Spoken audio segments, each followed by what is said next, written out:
Hi everyone, and welcome to the DBT UK Water Partnership Water Resilience Showcase.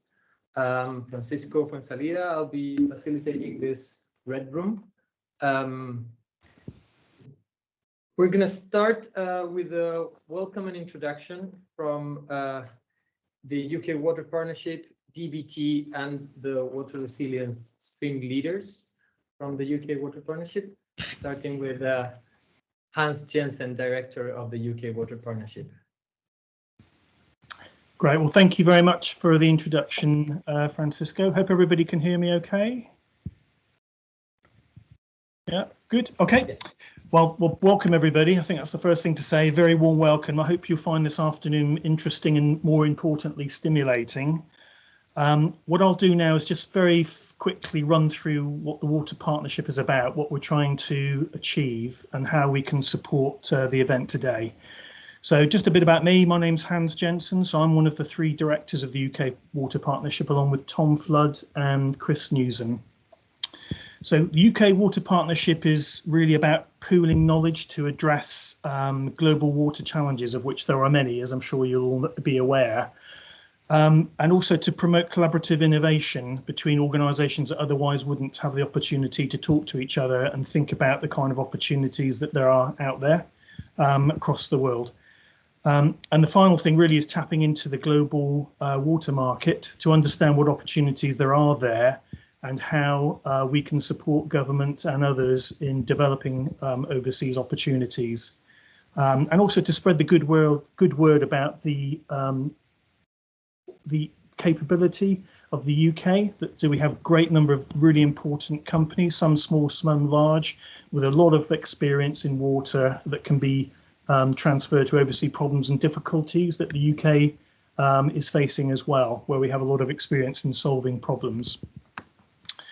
So as I said, we're really about providing thought leadership. I think also trying to showcase UK capabilities, I mentioned a little bit earlier, and really bringing together diverse organisations, promoting organised understanding, cooperation and coordination. Just to quickly run through some of the things that we do now, I think the first is really just having an in-depth understanding of the challenges that many countries face. Some of them are climatic, that maybe the UK hasn't faced in the past, but many of our membership organisations have and have experience in. Other things might be deteriorating very old infrastructure, for example, that we have in the UK, that we've dealt with fairly successfully, some less so, but mostly very successfully. And again, there's expertise and knowledge that can be shared with countries where they are beginning to face those types of problems. So again, that's an important thing that the UK can offer. And really about also providing sustainable solutions to problems. And really just, again, promoting UK expertise, innovation, and, you know, where we can be entrepreneurial and move the concept forward, etc. So very quickly looking at some of the projects that we've been involved with. And again, these are on our website. So we've produced a number of white papers and reports on these projects. So if you'd like to have a look at them, please do so. And also, if you have any questions about any of these issues, please feel free to contact me and I'll be more than happy to talk about these to you. And also to highlight some of the successes that we've helped engender in the UK and across the globe. So the main areas we've been concentrating on, first is digital water. Again, something we hear a lot from industry is we have a lot of data, but we don't really know what to do with it. We're not sure about how robust it is and how it can be protected and so on. So we have a major project on digital water. A white paper was produced a couple of years ago, but a very interesting read. And I think it's something that'll show some of the issues that organisations and countries face, where we can offer some solutions to help. Next is net zero water. So just talking a little bit about that in its broader sense, that there are opportunities there and to do what we can to protect the environment and to think about future generations' need for water. So again, these are very important areas. It's sometimes a little bit misinterpreted what net zero really means. It's not about curtailing people's access to water and so on. It's just getting the best solution that we can for everybody moving forward, bearing in mind the challenges we face. Another area is droughts and floods. This is a project that we developed 3 or 4 years ago now, but again, it's still very relevant and an interesting read. Next is the circular economy, which is a project we're just completing now. So we'll have a report out certainly by next month. So again, that'll be a very interesting read to show how all these issues really are very closely connected and how to think about things in a systems way yields very good solutions. So I think that's another important area. And finally, water resilience, which is the subject of today, which is a project that I led, and we produced a white paper back in February 2022, where we talked about what water resilience really means, and again, what UK water companies and experience can offer overseas. Very quickly to run through the 3 new work streams that we're working on at the moment. The first is greenhouse gases from the water industry. So just understanding what they are, how they can be measured, what effect they have on the environment and so on. The second is about the public value of water. So how does the public and consumers view water? How do they value it, and how can we help get a better relationship with customers and suppliers to get the best solution for everybody? And then the final area is water resilience places. So this is very much about local places, how water resilience can be built into infrastructure, how it can be used, how the methodology can be used to develop projects going forward. I guess the final thing is really about supporting DBT through water resilience capability capture, and this water resilience showcase today, so how we can support that as well. So I think that's really all I was going to say. So I hope you found that interesting. And as I said, if anybody has any questions, please feel free to contact me at any time, and I'll be more than happy to take you through the issues I've just raised there as an introduction. So thanks very much for your attention and welcome. Thanks, Hans, for that introduction. Good afternoon and good morning, everyone from DBT. I'll have met some of you before, but for those who I haven't met, I'm Steph Martin, the Water Sector Manager at DBT. You might be able to see my photo on the screen there. On the call, we've also got Alistair Mosley, who's our sector specialist, and Jacob from our water team. Alistair, I didn't know if you want to just come off mute if you can and say a brief hello. Yes, thank you, Steph, and thanks, Hans, for that introduction. Very pleased to observe and take part today. I'm the water sector advisor really to the team, supporting Jacob and Steph in their work, and looking to see how we can promote those skills that Hans was talking about around the countries that we think are going to be receptive to those skills and hopefully improve our exports. One of my main ambitions has always been to bit more visibility to the help that DBT can give to companies. So I'm hoping through this partnership we can really make that grow and give the confidence to suppliers that they can trade around the world, with some good support from us. Fantastic, thanks, Alistair. And Jacob, are you there too? Hi, yes, very pleased to be here. Really looking forward to the presentations and learning more about this very important subject. So a big thank you to the UK Water Partnership for putting this together. Yeah, I definitely echo that. Big thank you to UK Water Partnership for taking the lead on organising this event. It's set to be a really exciting afternoon, so thank you. On a personal level, events like this, sharing knowledge, best practice, expertise are really useful for me as a new joiner to DBT in the water sector to get a better overview of UK capability in the area. Those of you who I've met before, I'll have bored with my previous role at DEFRA, working on water policy in sewage discharges and the effect of sewage discharges on water quality in the water environment. But it's clear that the scope of the water sector goes much beyond just that. So for me and all new joiners at DBT and people that have been in the infrastructure sector for a long time but haven't had that oversight of water, I think this will be a really great opportunity to learn a little bit more about water resilience. More broadly on collaboration and information sharing, particularly in a sector like water, working together is indispensable in facing these sorts of challenges we're seeing today. We all know water underpins every aspect of human life, flows through nearly every sustainable development goal from the UN. We need it to drink, sanitation, to grow food, economic growth, industry and beyond. So really good topic we're talking about today.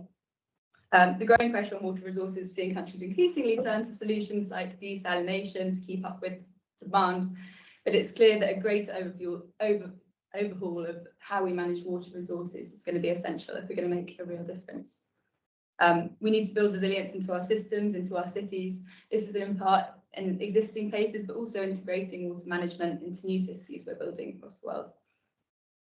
The UK water sector is showing real strength and innovation in this area. We've seen some fantastic examples of how UK water companies are incorporating digital technologies, circular economy solutions, and BIM to tackle traditional challenges. Government and water industry are both guilty of siloed working at times, but being competitive in the industry internationally will require close collaboration between government and from industry, from big companies, trade organisations to SMEs and small innovators. So I'd like to say thanks again to UK Water Partnership for bringing us here to get together today to enable some of that collaboration and showcase some of the UK talent we've got on offer. Yeah, thank you, Stephanie, and thank you, Hans. You set it up very well, I think. So my job is just to kind of introduce the session in terms of water resilience, a little bit of understanding about what we actually mean by water resilience, and then we'll be splitting up into two rooms shortly. But my name is Martin Shouler. I'm the London Water Leader for Arup, and it's been my pleasure to be part of the team putting together the Water Resilience Showcase, but also the document there on the screen, and a little bit more about that in a moment, together with the other co-leader, Andy Ball from HR Wallingford. So really much a collaborative approach, not by those two organisations, but right across the industry. So a real collaboration for UK PLC. Next slide, please. So everybody will be sort of familiar with this really around the global challenge. We often hear about too much water, too little water, water in the wrong place, too polluted. But what we shouldn't forget is actually water is also a great connector. It's a great opportunity as well. And cities really can't function without correct water services. So when we're thinking about that, we need to think about the supply of water. We also need to think about inundation of water and flooding. And you can turn the news on any given day and you'll be seeing flooding around the globe. So we need to be thinking about the provision of high quality water. And often that's a responsibility around the world of governments and city authorities or municipal water companies. But we all have a role to play in that. We all have that relationship with water. We are users of water. We have an intimate relationship with water. And these services really underpin public health. And we've seen the effects where we have poor water resilience, poor water services. There's an immediate effect on the lives and well-being of communities and an immediate effect on public health. And therefore, there's an effect on communities and economies. Next slide, please. So I'm going to quickly start off with how we see the world in terms of urban water resilience. And the paper that we produced last year that Hans referred to picked up a number of issues there on the screen. But we think about it much more broadly, not just water scarcity, not just flooding. We think about preparedness. We think about how we respond to natural hazards and incidences.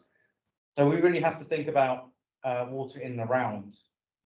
We have to think about water as a system of systems. It connects with agriculture, it connects with energy, it effectively connects with every other system.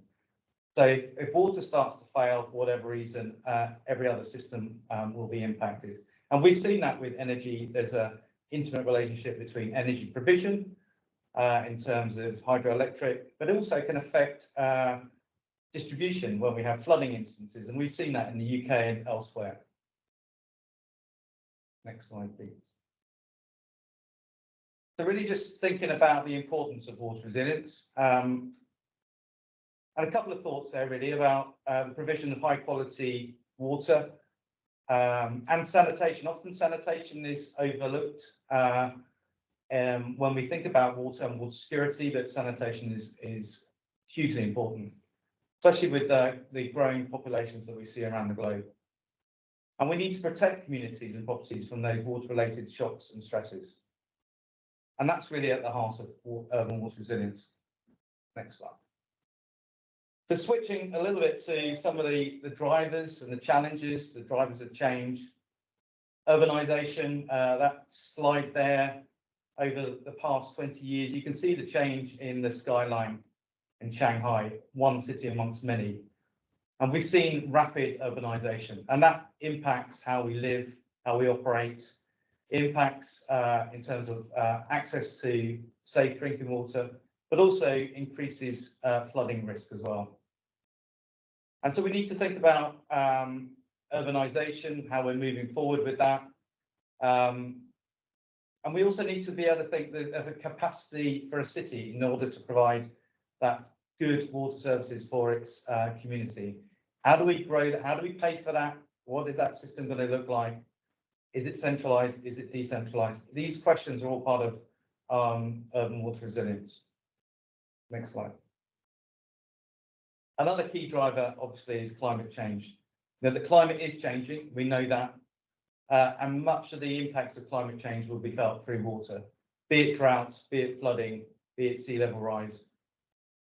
So those impacts that we think about carbon emissions, they will be felt through water. So again, that intimate relationship between energy use, energy production, and good and safe water services is hugely important. So now turning to some of those shocks and stresses. And these are some of the things that we need to consider when we're thinking about urban water resilience. And when we think about urban water resilience, we also need to think about the relationship between a city, the urban areas, and the catchment. They're intimately related. So some of those shocks relate to climate, they relate to economic change, and they are short duration and high impact. And they're often the things that we think about when we talk about water services. But also we need to think about, next slide, the stresses, those longer duration, incremental impacts. So again, climate, but also other things like economic change, how we're going to pay for these water services, willingness to pay, customer response, the supply chain. All of these things are effectively picked up in those stresses. So when we think about urban water resilience, it's not just the engineering, it's just not our relationship with water, it's about paying for it, the leadership required, and how we respond to instances that affect our water system. Next slide. But also we should have a view of those black swan events, and that was a term that was quite popular a few years ago. But thinking about some of those high impact but extremely low probabilistic events. So we think about things like tsunamis in there, we think about the effect on infrastructure, we might even think about a pandemic. How does that affect water services? And how do we respond to that quickly, safely, and providing public health and community services? So we need to be really cognizant of all these threats that are on the horizon when we think about urban water resilience. Now, just turning to the document that Hans introduced earlier, produced last year, it's a compendium of the latest thinking from the UK in terms of water resilience, backed up by simple case studies and signposting more information. So I commend that to you. Take a look. That document's being updated currently. Things are moving very fast in water resilience. So we'll make sure that you have the latest link. So please pick up any of those case studies and contact the authors if you need further information.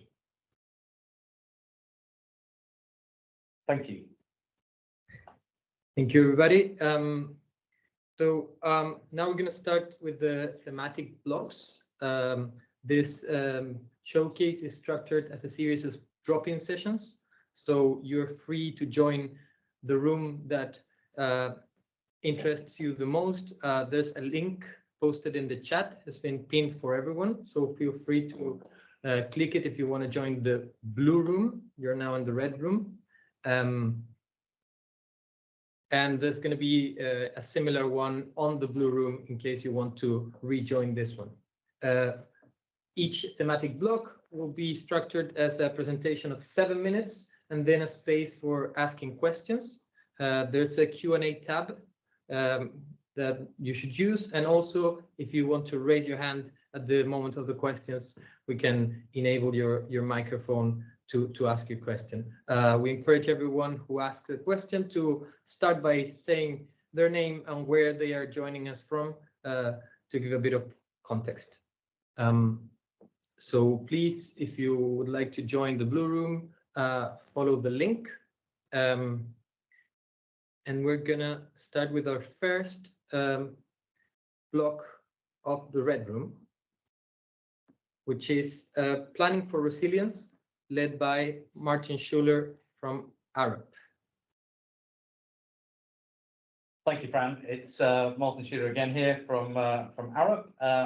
So I want to delve into some of the detail now in terms of the planning for urban water resilience and talk us through some of the experience we've had over the last 5 or 6 years using an approach called the City Water Resilience approach, which we've applied in many countries across the world, in particular many cities and catchments.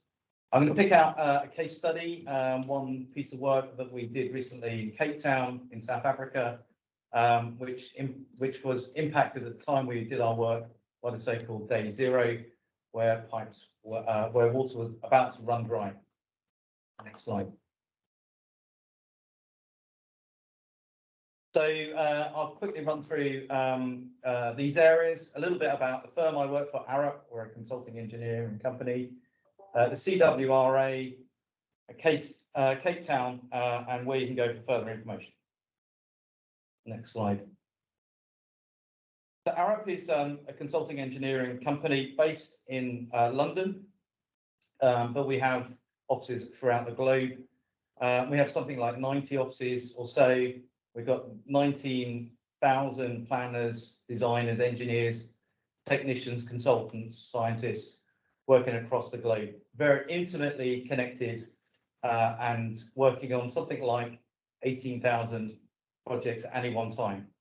So yeah, lots going on there. And so we can connect these things around water and energy and food and look at resilience in the round. Next slide.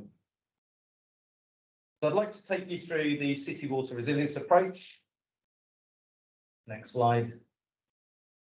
And it's a real collaboration between many organisations. So as I mentioned, we've been working in this field for over 5 years or so.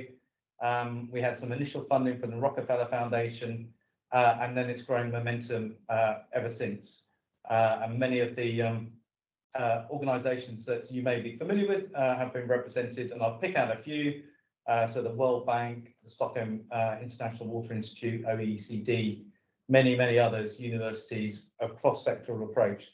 And is part of its strength, really, is crowdsourcing, if you like, the best available thinking across those organisations, but also making it open source. So everything that we do, we publish, the methodology is published, the findings are published, and that's another one of its strengths, so that we can use these resources for learning. And I'll come back to that sort of learning from city to city in a moment or two. So we've been working in 18 or so cities and catchments across the globe, most recently in Africa. We have active work in Lagos and elsewhere. And those references are growing all the time. So there's more and more cities being added to that, and they're using that City Water Resilience approach.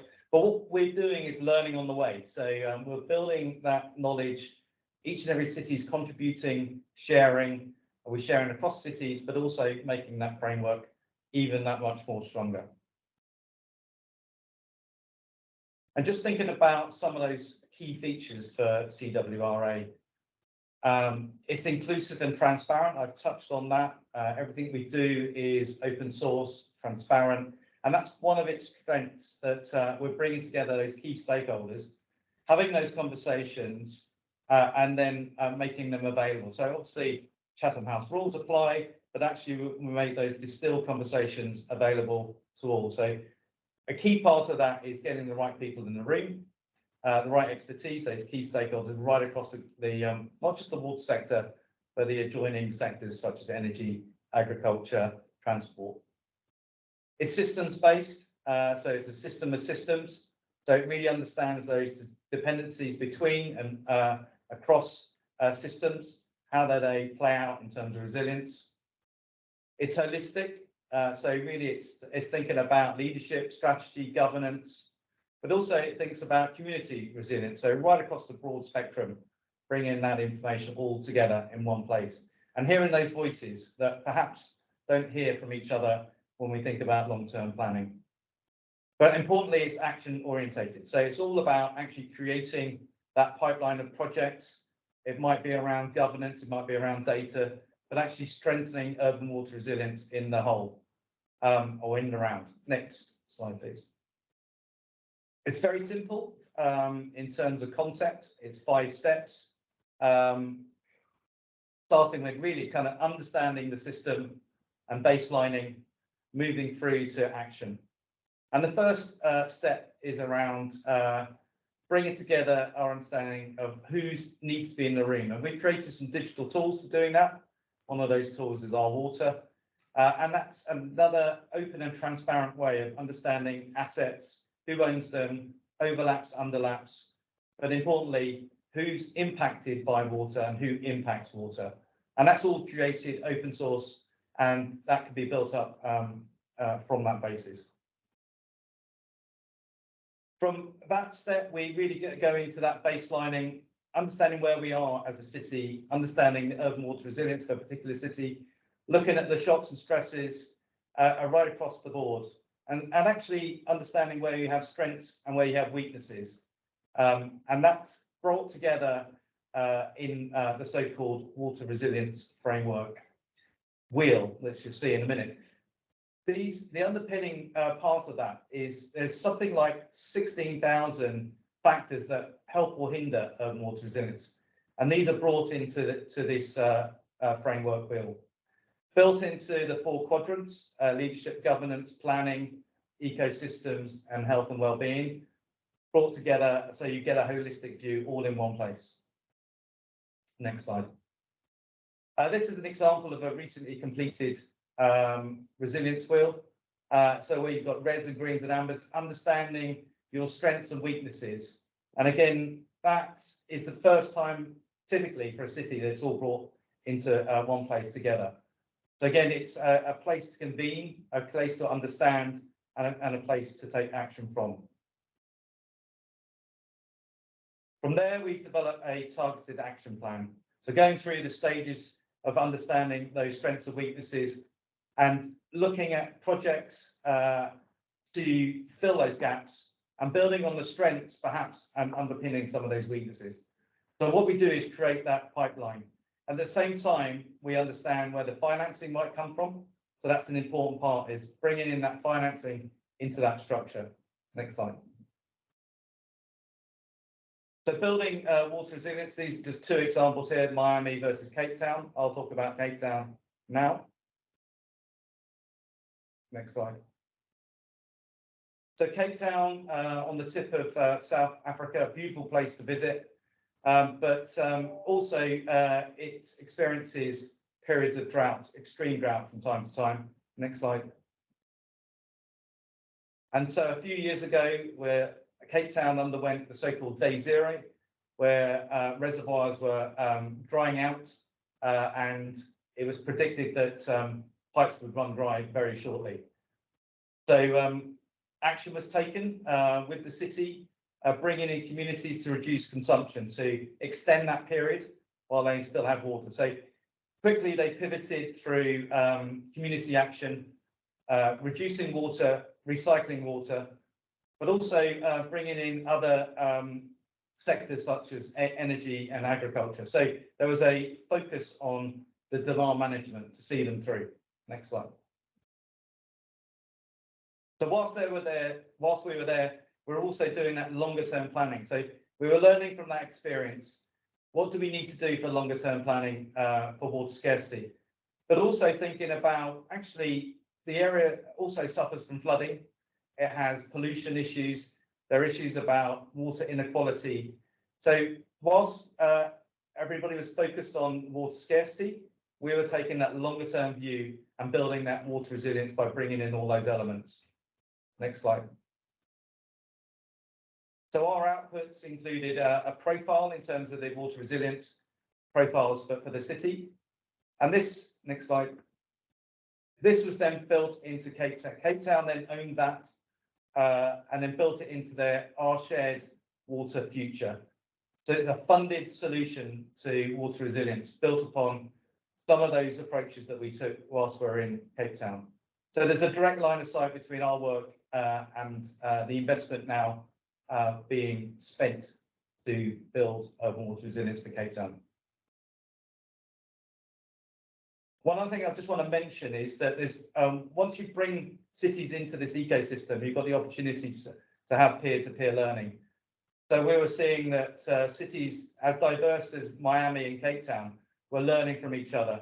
Obviously, Cape Town was having dry day flooding, whereas Cape Town was having water scarcity issues.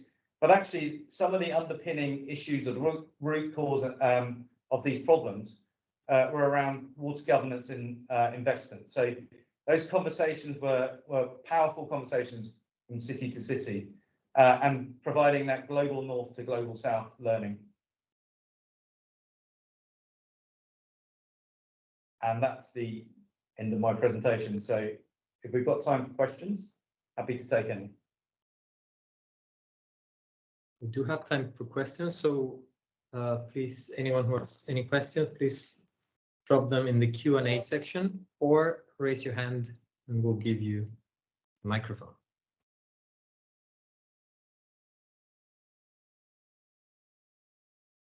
If there are questions in the room, we also encourage them. I've got a question, if it's not cheeky of me to jump in from the room. I think just off the back of that case study in South Africa, one of the things that we struggle with in the UK is the expectation to have abundant water. And I was just wondering if you've got any more information on encouraging that behaviour change from individuals at an individual level to reduce water consumption. How easy was it? Do you think we can do that elsewhere? That's a brilliant question. Hopefully everybody can hear that. Is our mic on? Yeah, it is. Okay. So thinking about sort of demand management. So Cape Town at that time, everybody knew they were in a drought situation, and the communication system was working very well, reminding people the number of days before the pipes would run dry, taps would dry out. So I think people were on a kind of burning platform, if you like. So they took immediate action there. They were given the tools to do that, because what you need to do is provide some of those practical solutions. So the city authorities were providing that messaging, but also those practical tips and solutions and some of the technology that was adopted for water reuse. So the target was around reducing water consumption to 50 litres per person per day. So if you think in London, for example, an easy one, it might be around 140, 150 litres per person per day. So you can immediately see there's some drastic changes required. That piece of work, or that sort of situation in Cape Town, then led others to think about, actually, what would the world look like if we were limited to 50 litres per person per day? So the World Economic Forum and others have set up a panel to look at the 50 litre home. And part of that is around messaging and demand management, what we can do in terms of change behaviour. And part of that is around technology, because there's a limit to what you can do in terms of behavioural change. Ultimately, you have to have the equipment and the tools to do that. So the supply chain is responding. They're providing new equipment, new fittings and fixtures, from a washing machine to a WC, for example. They are now responding to that challenge, the 50 litre home challenge. And there's a 50 litre home partnership. You can have a look online, and they're doing some amazing work. So around reuse and demand management. And that's partly around communications, and it's partly around technology. And it's infusing the supply chain, because some of those solutions and innovation need to come from that supply chain and creating that marketplace. Thanks. I think we have time for one more question from the audience, in case anyone has a question.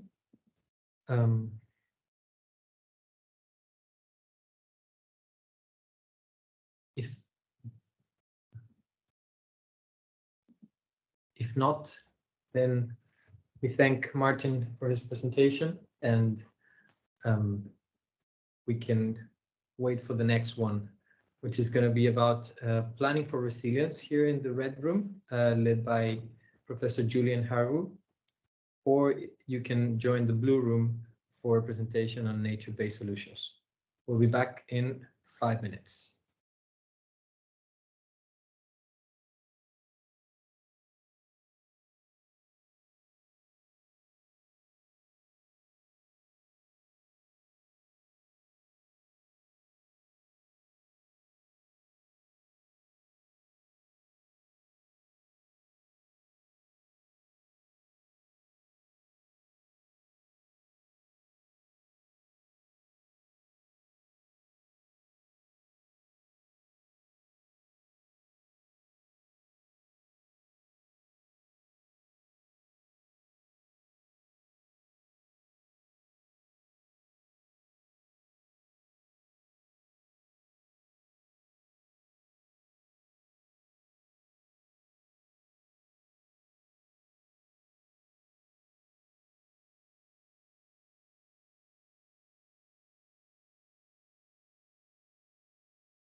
Well, I hope everyone has been able to come back. Our next speaker is going to be Professor Julien Harou. Julien, are you there? Okay. Perfect. Welcome. Well, our next presentation is going to be about planning under uncertainty, led by Professor Julien Harou from the University of Manchester. Welcome.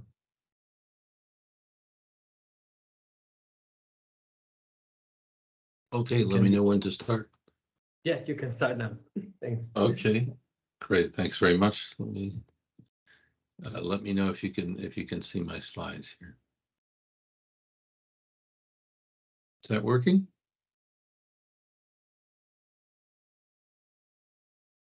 Okay, I think that was a thumbs up. Okay, thanks very much. So we've been working with Arup, with Martin there and others at Arup, and this is actually work done by a spin-out company from the University of Manchester called NexSys Analytics, which is a new company we recently founded to help us do more real-world work in the outside of a research context. And a lot of this I'll be talking about a recent case study that we did for the World Bank in Botswana. In fact, Martin was there just last week or the week before, so so that's why I've included the World Bank here. Okay, so I would say that this is a country scale infrastructure resilience approach. So we're really trying to help countries identify the investments at national scale, which are most essential to their economy and to their resource systems to be able to have security of supply and resilience in mostly water, but we also work in the energy and food production space, as you'll see a bit later. The key thing for us is to really start with the right questions. So our first question is, what is the current situation? And then the analysis for that is called problem formulation. What are our current water sector weaknesses and how can we address them? That's the vulnerability analysis.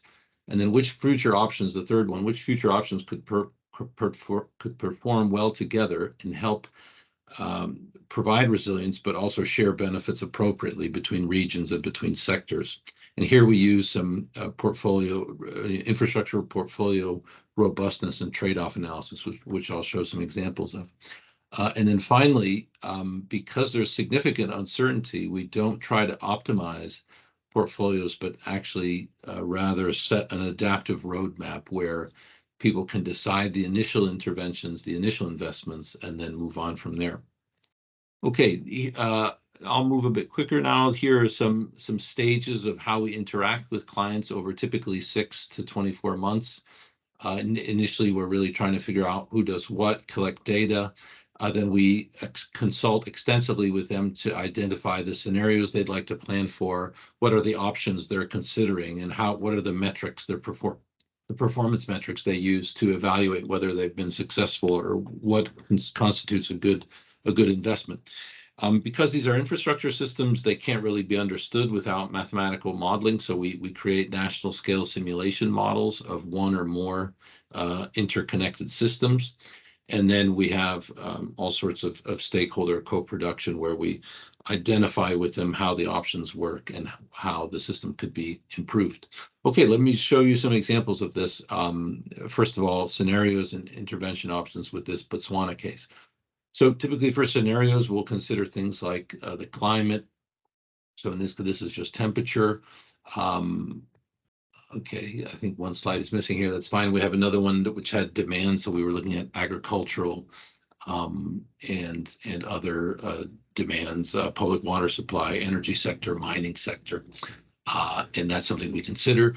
Then the interventions, we map out with them all the investments that they've considered, often in the last 20, 30, 40 years.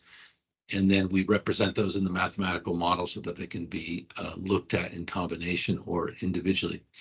So the next step is the modeling. So we create the scenarios, we include the options on the left-hand side. We create this kind of supply-demand network representation of the resource system at national scale. And then we evaluate it using performance metrics like the ones you see here. So reliability, resilience, robustness, deficits of water, costs, And that can allow us to transparently evaluate individual options or combinations of options. Here's an example of what it looks like for a water system. Here's a schematic of the national water supply system. Typically, the countries will have this, but then not much more. So we use an open source Python water resource simulator called PyWR, which is available in a web interface that we created at Manchester called waterstrategy.org, and which is now maintained by this company, NexSys Analytics. And so it looks a little bit like this. This is just a zoom in on the northern part of the water system in Botswana. And so you can see how, the green, the red, blue triangles are dams. They're demand nodes, they're inflow nodes, and we can see how the supply and the demand connect together over space and time. And this is really, really hard to understand, without some kind of computer-assisted method. So that's why we use these computer models. Then we start mixing investments and evaluating them. So you can see here all these scorecards, all these metrics of performance, of costs, reliability, resilience, and each one of the lines represents a combinations of investments. And so we can filter through these. You can see these gray bars here. We have these interactive filters, which allow us to select the feasible range. And you can see here, by filtering performance, we've just come up with one blue line, which means that there's just one feasible portfolio. Here, this is a relatively small number of investments. You can see there's only about 6 lines, so 6 different portfolios of investments considered. Generally, when we do this in larger projects with more time, because this was like a 6 to 8 month project, we use automated optimization methods. So there we can consider, millions or even billions of different portfolios and really identify those which are optimal and most robust and adaptive. Finally, once we've identified the mixes of infrastructure that would work best together and that create acceptable trade-offs between all the benefits and all the performance metrics that the stakeholders were interested in, then we figure out different ways to sequence these in time, and in some cases we even optimize for adaptive rule sets, which, as you get more and more information over time about how future supply and demand will evolve, there's no fixed plan of investment. The plan upgrades and updates as the future manifests. And so you get these kind of adaptive pathways style plans rather than fixed investment plans. So as the last slide here is just a summary. So we have this four phases of analytical approach. I won't go through them again, but it's just to show you that there's kind of a rigorous process that we go through that really systematically assesses all the options and how they contribute to national robustness and adaptability. The last thing I wanted to show you is Botswana is just one of the case studies. At Manchester and working with Arup and others over the years, we've done other case studies. The Botswana one is actually a small one.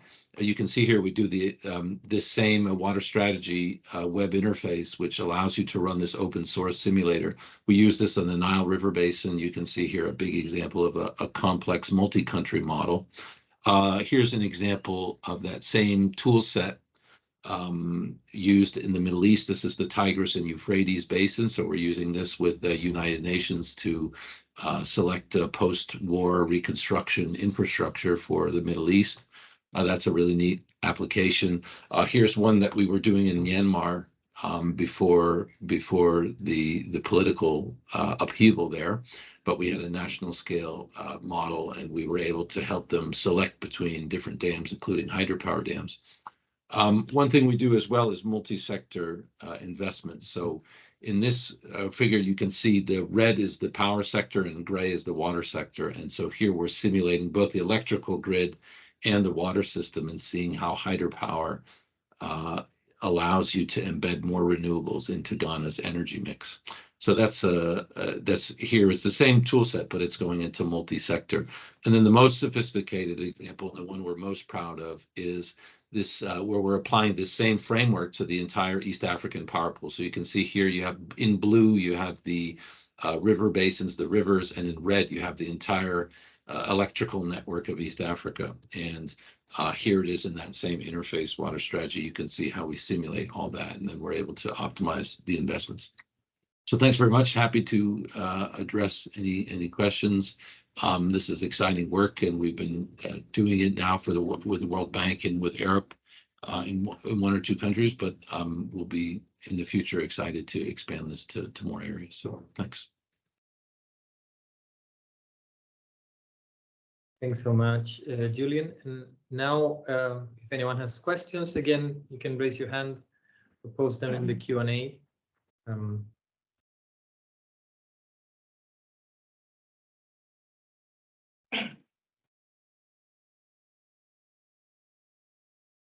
Yes, and also if there are questions in the room, of course, encouraged. Julien, it's Martin here. Thank you for a really exciting presentation, and we're so glad to be working with you in Botswana and other places. My question is, so obviously some detailed modelling here. What do you do or think about in terms of providing local capacity to take on and build the model when your work is finished? Can that be then taken on board by a particular country? Are there particular skill sets that you'd be looking for? Yeah, so we spent a lot of time addressing this. You know, these, as you can imagine, these you know, simulating your national scale water network or your power network is not trivial. And it's not enough for universities just to provide open source simulation codes. So that's why we built this water strategy website. It's a way to host the model online, and therefore really have an interactive relationship with the client, with the beneficiaries, where you know, they can watch online videos, learn how to use the interface, and then they have access to it, have access to the model. So really increasing accessibility is really the way to do capacity building. Often these models are, traditionally they're proprietary engineering models. They're owned by different companies. They require a license and a dongle, and so you need to like stick a little key into your computer to use it. And just in general, over the last 30 years, we've seen that, you know, the kind of traditional way of dealing with engineering software just doesn't really allow for a big open public discussion with lots of different stakeholders. So, you know, as we've been trying to do in Botswana with you, in general, we try to really open up the number of people who can have access to these really advanced tools, and offering a just free 24/7 web interface with online videos, how to, you know, is the way to do that. That was funded by the United Kingdom taxpayers, about £2 million to create all those online tools in a funded research project. But we're really lucky to have them. We have a grant from Microsoft to make the cloud computing free. And so right now it's just free, and you can just go there and create models. So we're using this in Botswana, as you know. I think it's been relatively effective there, but I think, yeah, increasing participation in decisions that have, you know, national security, national economic well-being implications. It's really essential to do that properly, that you allow more people in the room, more diverse organizations, including civil society. And so it's just, you need to make the analytical tools much easier. So we've given that a try, and let's see how well it works. But I'm hoping we'll get in the next couple of years, if we keep collaborating on projects like this, we'll be able to train, you know, hundreds or even thousands of people, and hopefully have more people able to engage in this pretty sophisticated work.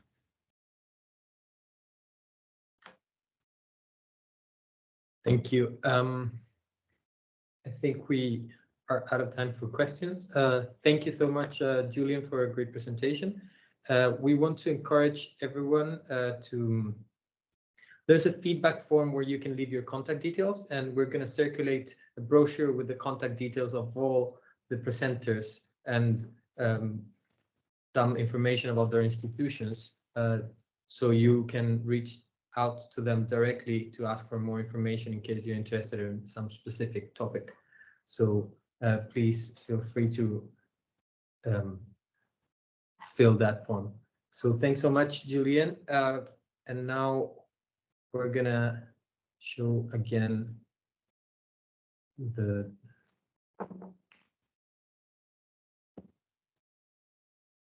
the slides. Our next presentation in the red room is going to be about flood management, led by the Center for Ecology and Hydrology. It's going to start in 5 more minutes. In the blue room, we are going to have the presentation of Mott MacDonald in nature-based solutions. So please make sure you join the room you want to be in, and we'll resume in 5 more minutes. Thanks so much.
I'll pick your brains later. Hi, welcome back, everyone.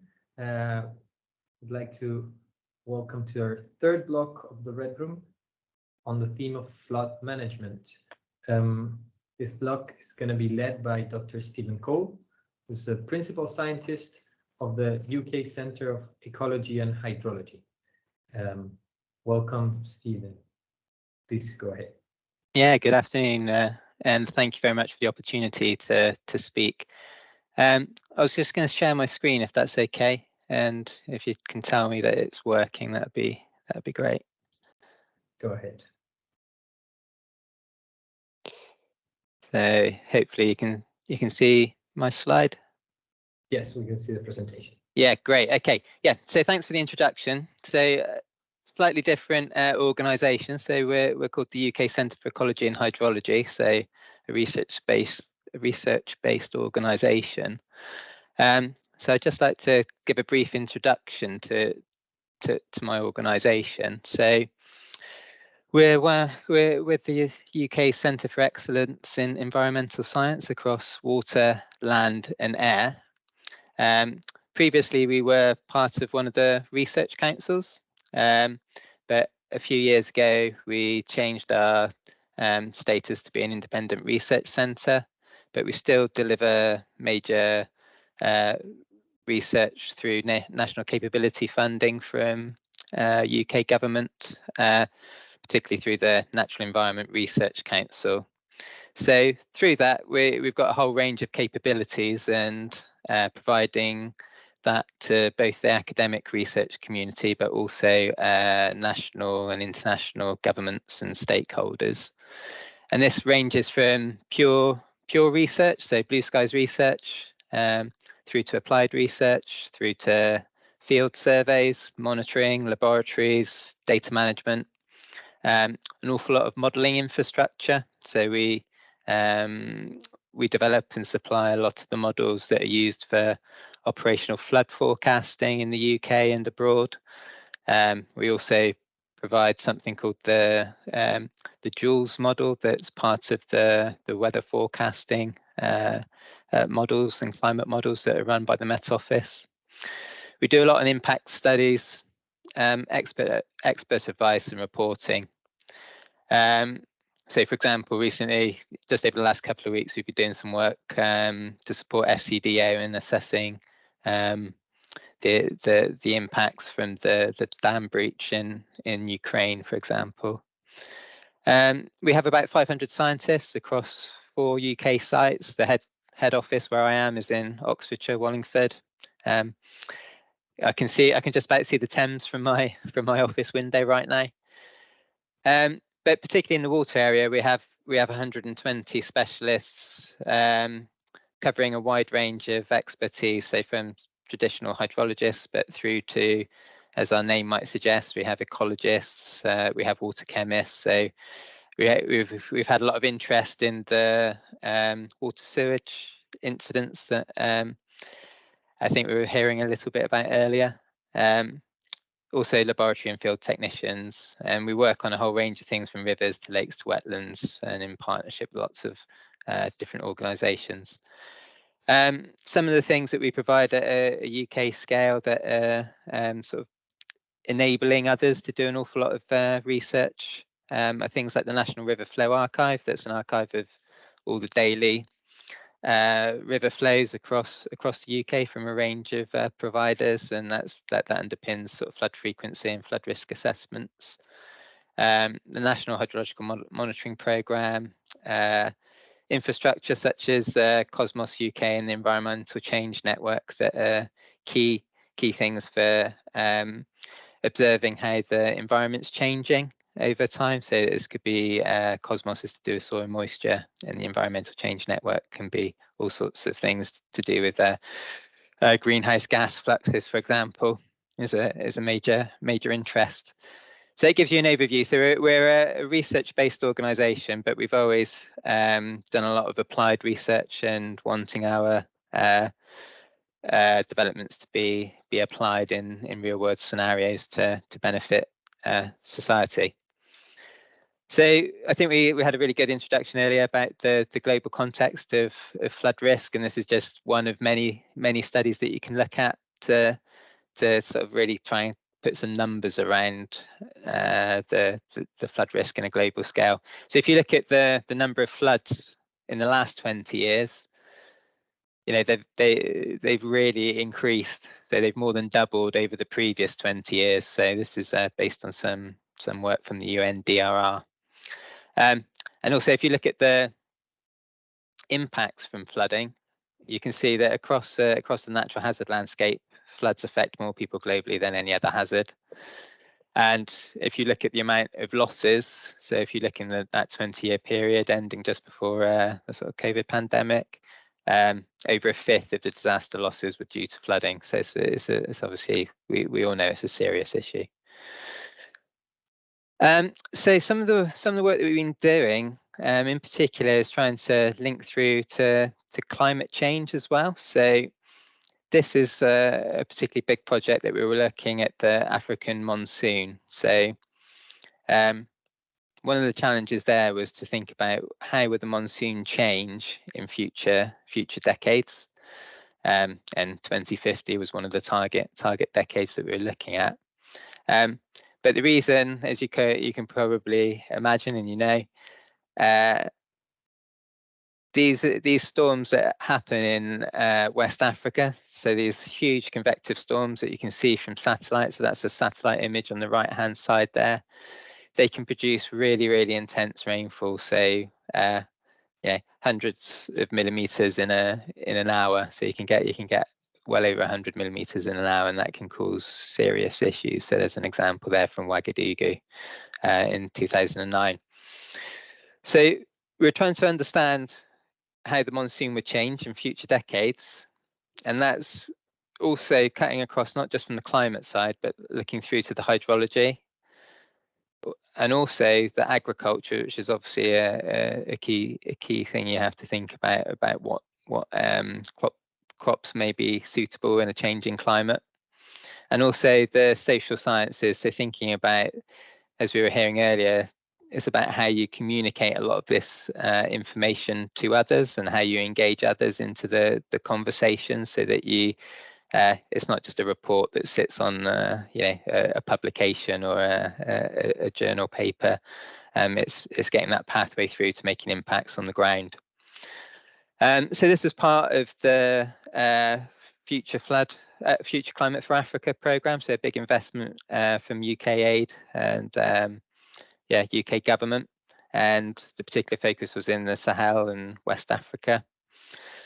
And part of that journey, as we were saying, of engaging others was there's been a lot of emphasis on this co-production of useful climate information, as well as knowledge transfer and knowledge exchange. So bringing the right people together to have these discussions from the outset, so that you know that you're providing the right information for the challenges that they have.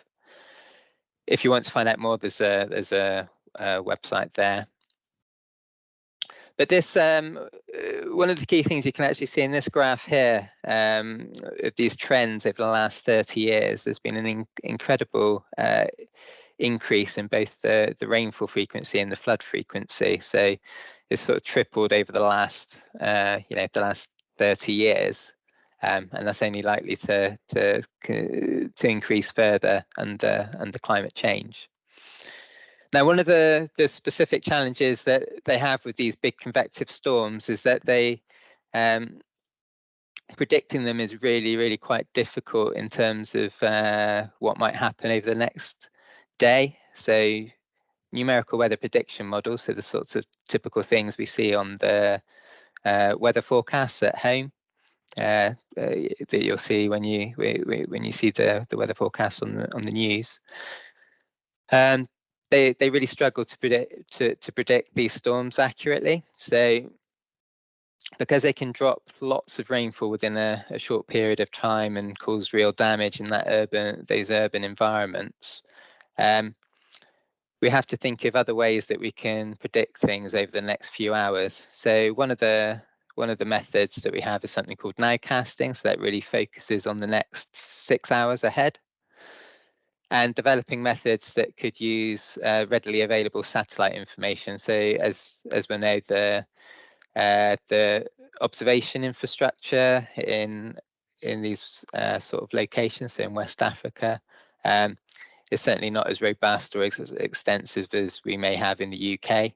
So being able to make best use of remotely sensed data is really quite attractive to be able to generate forecasting systems that are sustainable and usable in the long term. So we've been developing these nowcasting methods in collaboration with the national meteorological agencies in the region, and we've been developing not only rainfall forecasts, so they're probabilistic. So I mean that's one of the key things, and we've heard about scenarios earlier today as well. Because there's so much uncertainty in exactly where these storms will travel and where they may drop the heaviest rainfall, you really have to work in a probabilistic framework, so to try and account for that uncertainty. So this is developing new rainfall and flood risk products. So this is Dakar. So this is the furthest western point of Africa, and it's essentially incredibly urbanized on this peninsula and has regular flooding issues. So we've been developing risk approaches that combine likelihood with impacts. So this is come on to this a little bit more in a second, but following WMO, World Meteorological Organization guidelines, and then providing prototype tools that the Met agencies can either use remotely from web-based. We have open web portals, so there's an example here at the bottom, or that they can run in-house themselves, so making all these things open, as we were hearing earlier as well, so that people can adapt, and use these things going forward.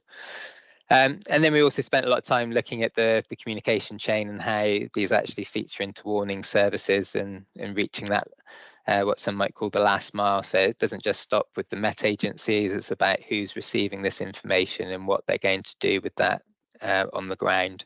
So working with local fire brigades and NGOs to help with that. So now moving continent over to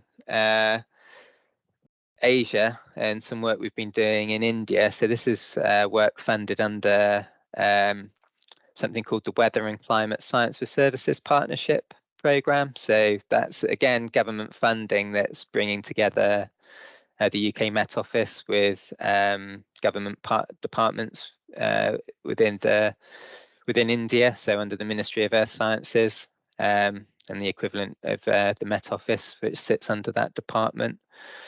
Been looking at how to develop these what's called impact-based forecasting approaches. So again, monsoon rainfalls can be a huge challenge in this this part of the world.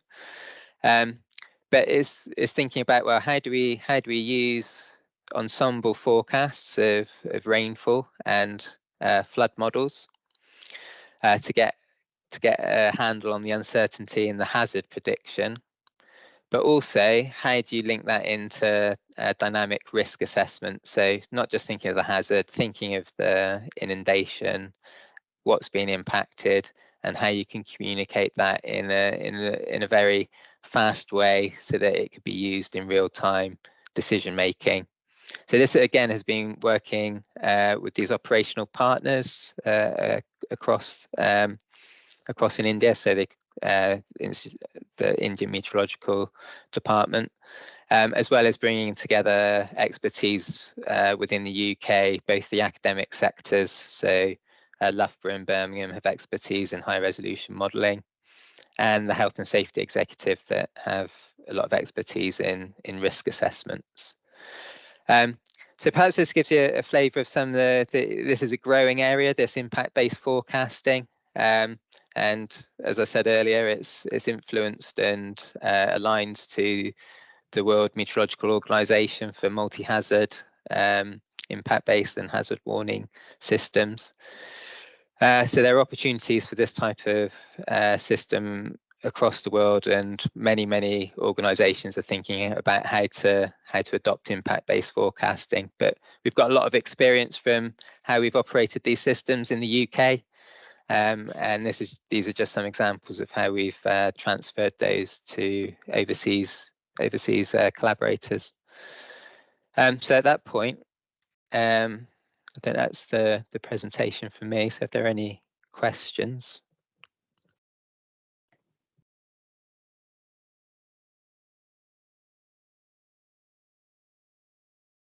If you have any questions, please raise your hand or post it in the Q&A. I think we have time for one question. I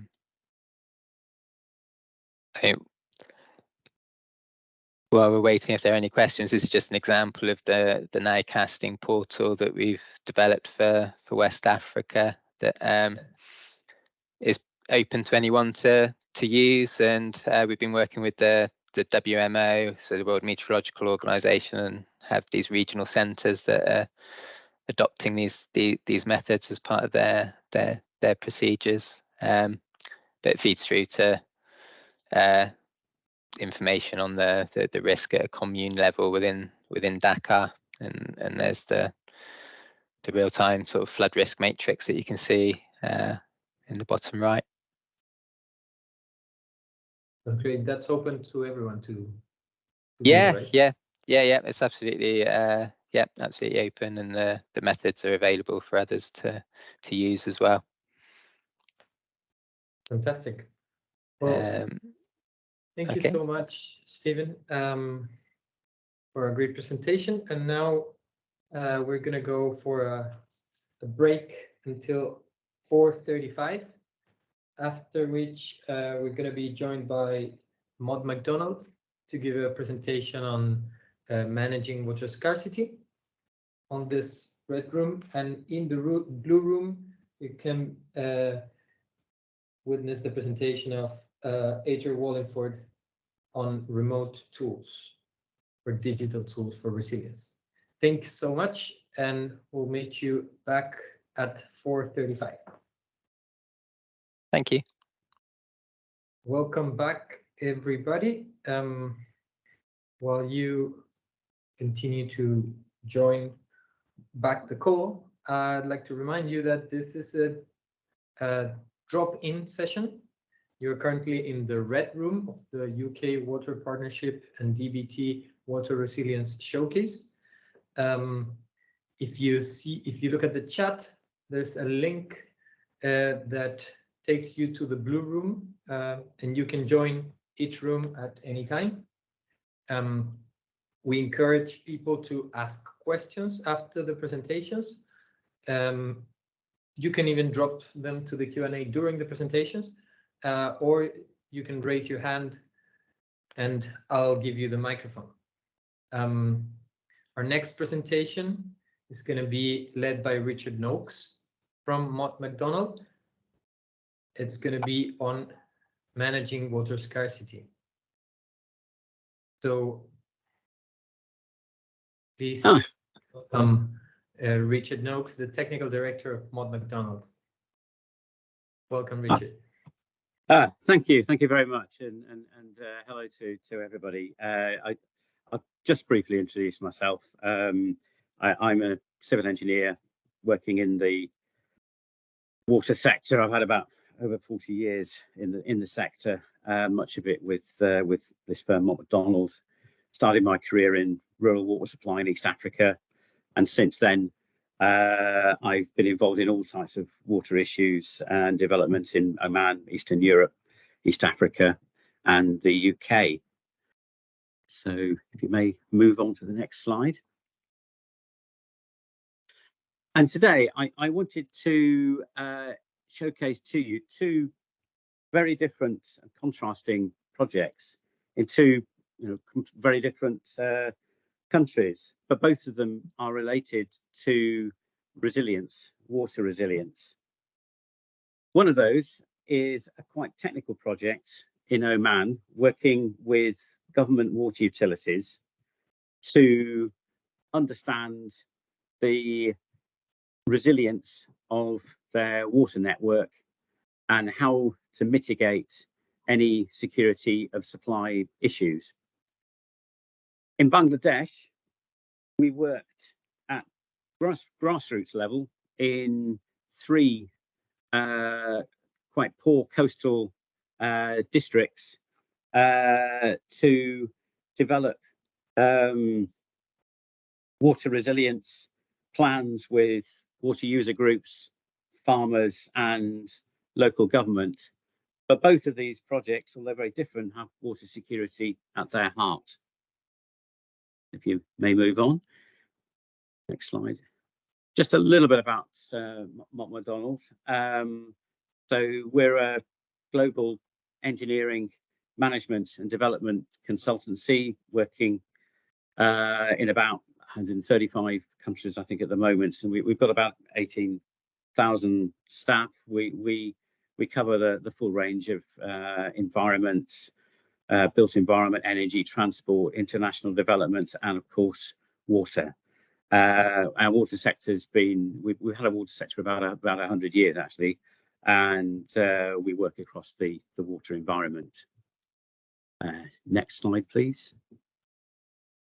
So moving to Oman, a little bit of background. Oman is a very fast developing country. It's now about 5 million population. It has very well developed and ambitious development plans for the future, quite credible plans, but these plans are underpinned by a need for a reliable water supply. At the moment, Oman gets about most of its water from desalination. It has decided to reserve its groundwater aquifers for use by traditional agriculture so as not to disrupt the traditional way of life within the traditional communities. So it has a well-planned and well-designed system which runs from a network of desalination plants on the coast, increasingly crossing mountain ranges to new towns and cities and industrial areas within the hinterland. The government is very, very well aware that a network like this is subject to risk, but the question they wanted us to answer, well, can we quantify what that risk is to its customers wherever they are in zones across the country? And then how could that risk be mitigated? How could it be balanced between different areas of the country? And what would the most efficient way of doing it be? And can this be done in a way which they can continue to replicate in 5 to 10 years without the aid of further consultancy? So the scope of our work was to start with the sea, the marine environment, and to look at risks within the sea, perhaps from climate change causing increased algal blooms, affecting the efficiency of desalination plants, through the pipeline system and storage systems themselves, what risks are posed there, perhaps normal asset failures, flood risk is significant, and can use be made of aquifers to store desalinated water during the dry season, so it may be available for use in the hot season when water demand rises. Can that provide a buffer, some storage? So next slide, please. So the outcome was a decision support tool.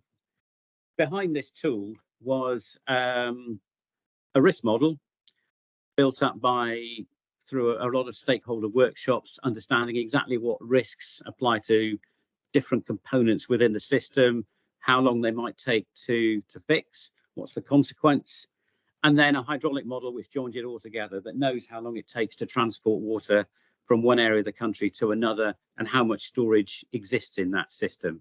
So through those means, we can see in a visual form what is the actual risk to consumers within these different zones. How often might they be expected in a year to have an outage of greater than 12 hours. To reduce and balance those risks, we identified what we call control measures, which are policy measures and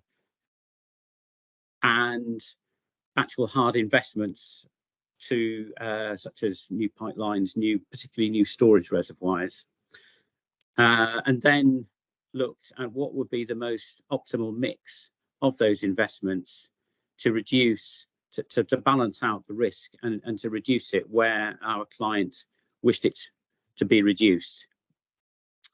The control measures involve things like improving early warning to algal blooms, etc.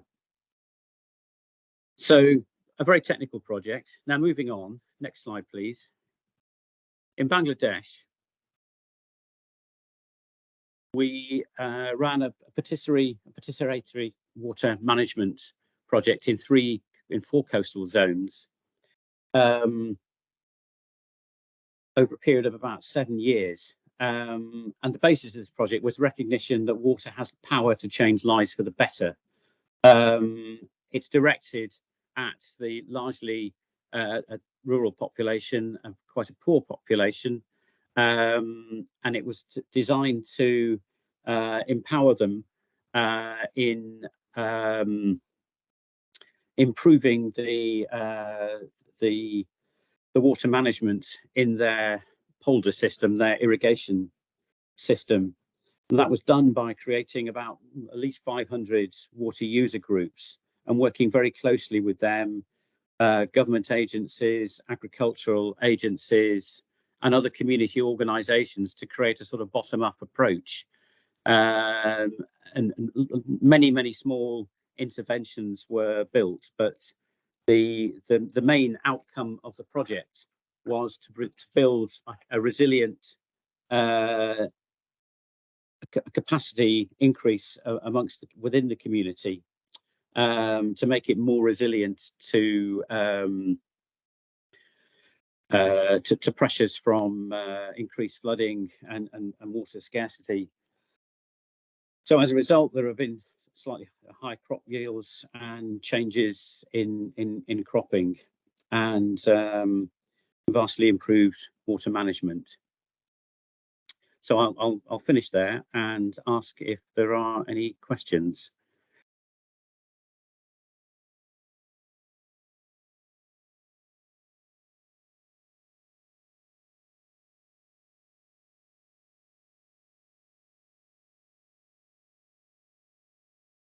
Thank you for the presentation, Richard. Yes, as you said, we encourage everybody to ask their questions. Raise your hand or post it in the Q&A.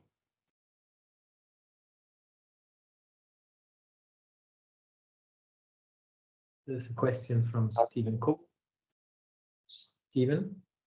Yeah, hi. Yeah, thanks for a very interesting talk. I was interested with that picture that you got up there about the sort of community engagement, and I wondered if you had any sort of lessons learned or comments around how that was managed, because it can often be tricky to do so, but very useful, and actually the pathway to making an impact on the ground is often engaging in those local groups. So yeah, I'd just be interested in what you think. It's absolutely fundamental. I think as if you worked in the sector, you'll know this, that community engagement is absolutely fundamental. I think right from the beginning, it was set up as a very participatory project, using a team who were quite well known in the region and who understood the community, and it built upon existing structures within all of the coastal areas. There are irrigation systems known as polder systems, and these have had management groups, community management groups working with them for many years. So it built upon that existing network, but broadened it. And it also provided links which were not there with other government agencies, and it helped raise the profile of those water user groups and help them to communicate better with local government, other government agencies, and perhaps commercial entities as well. So I think it was making good use of a structure that was known and understood, and which was the basis for the farming system that they were already practicing. Thanks. Yeah, we've had a similar thing with trying to get warnings to the right communities and for them to understand it. And fishing communities has been a particular one. And how the local leaders feed on the information. As simple as maybe raising a flag with a certain colour, just telling people not to go out. It can sometimes be very practical, simple things that make a difference. Yeah. I mean, a lot of techniques that are known and understood in managing, the polder system, the irrigation systems.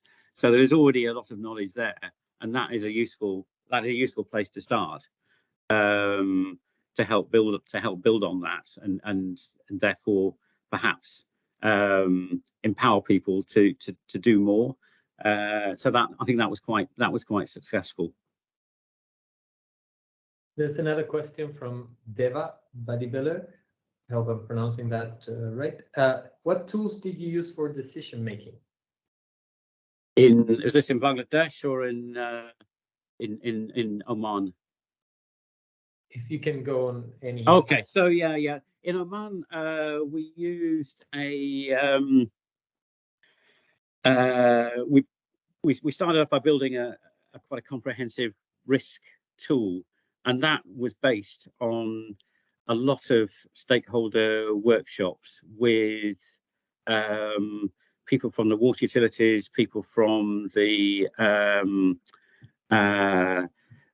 agricultural and marine sectors, to try and understand what the risks are that they perceive and how those risks might be manifested, and what would be done if those risks occurred. How could the situation be resolved?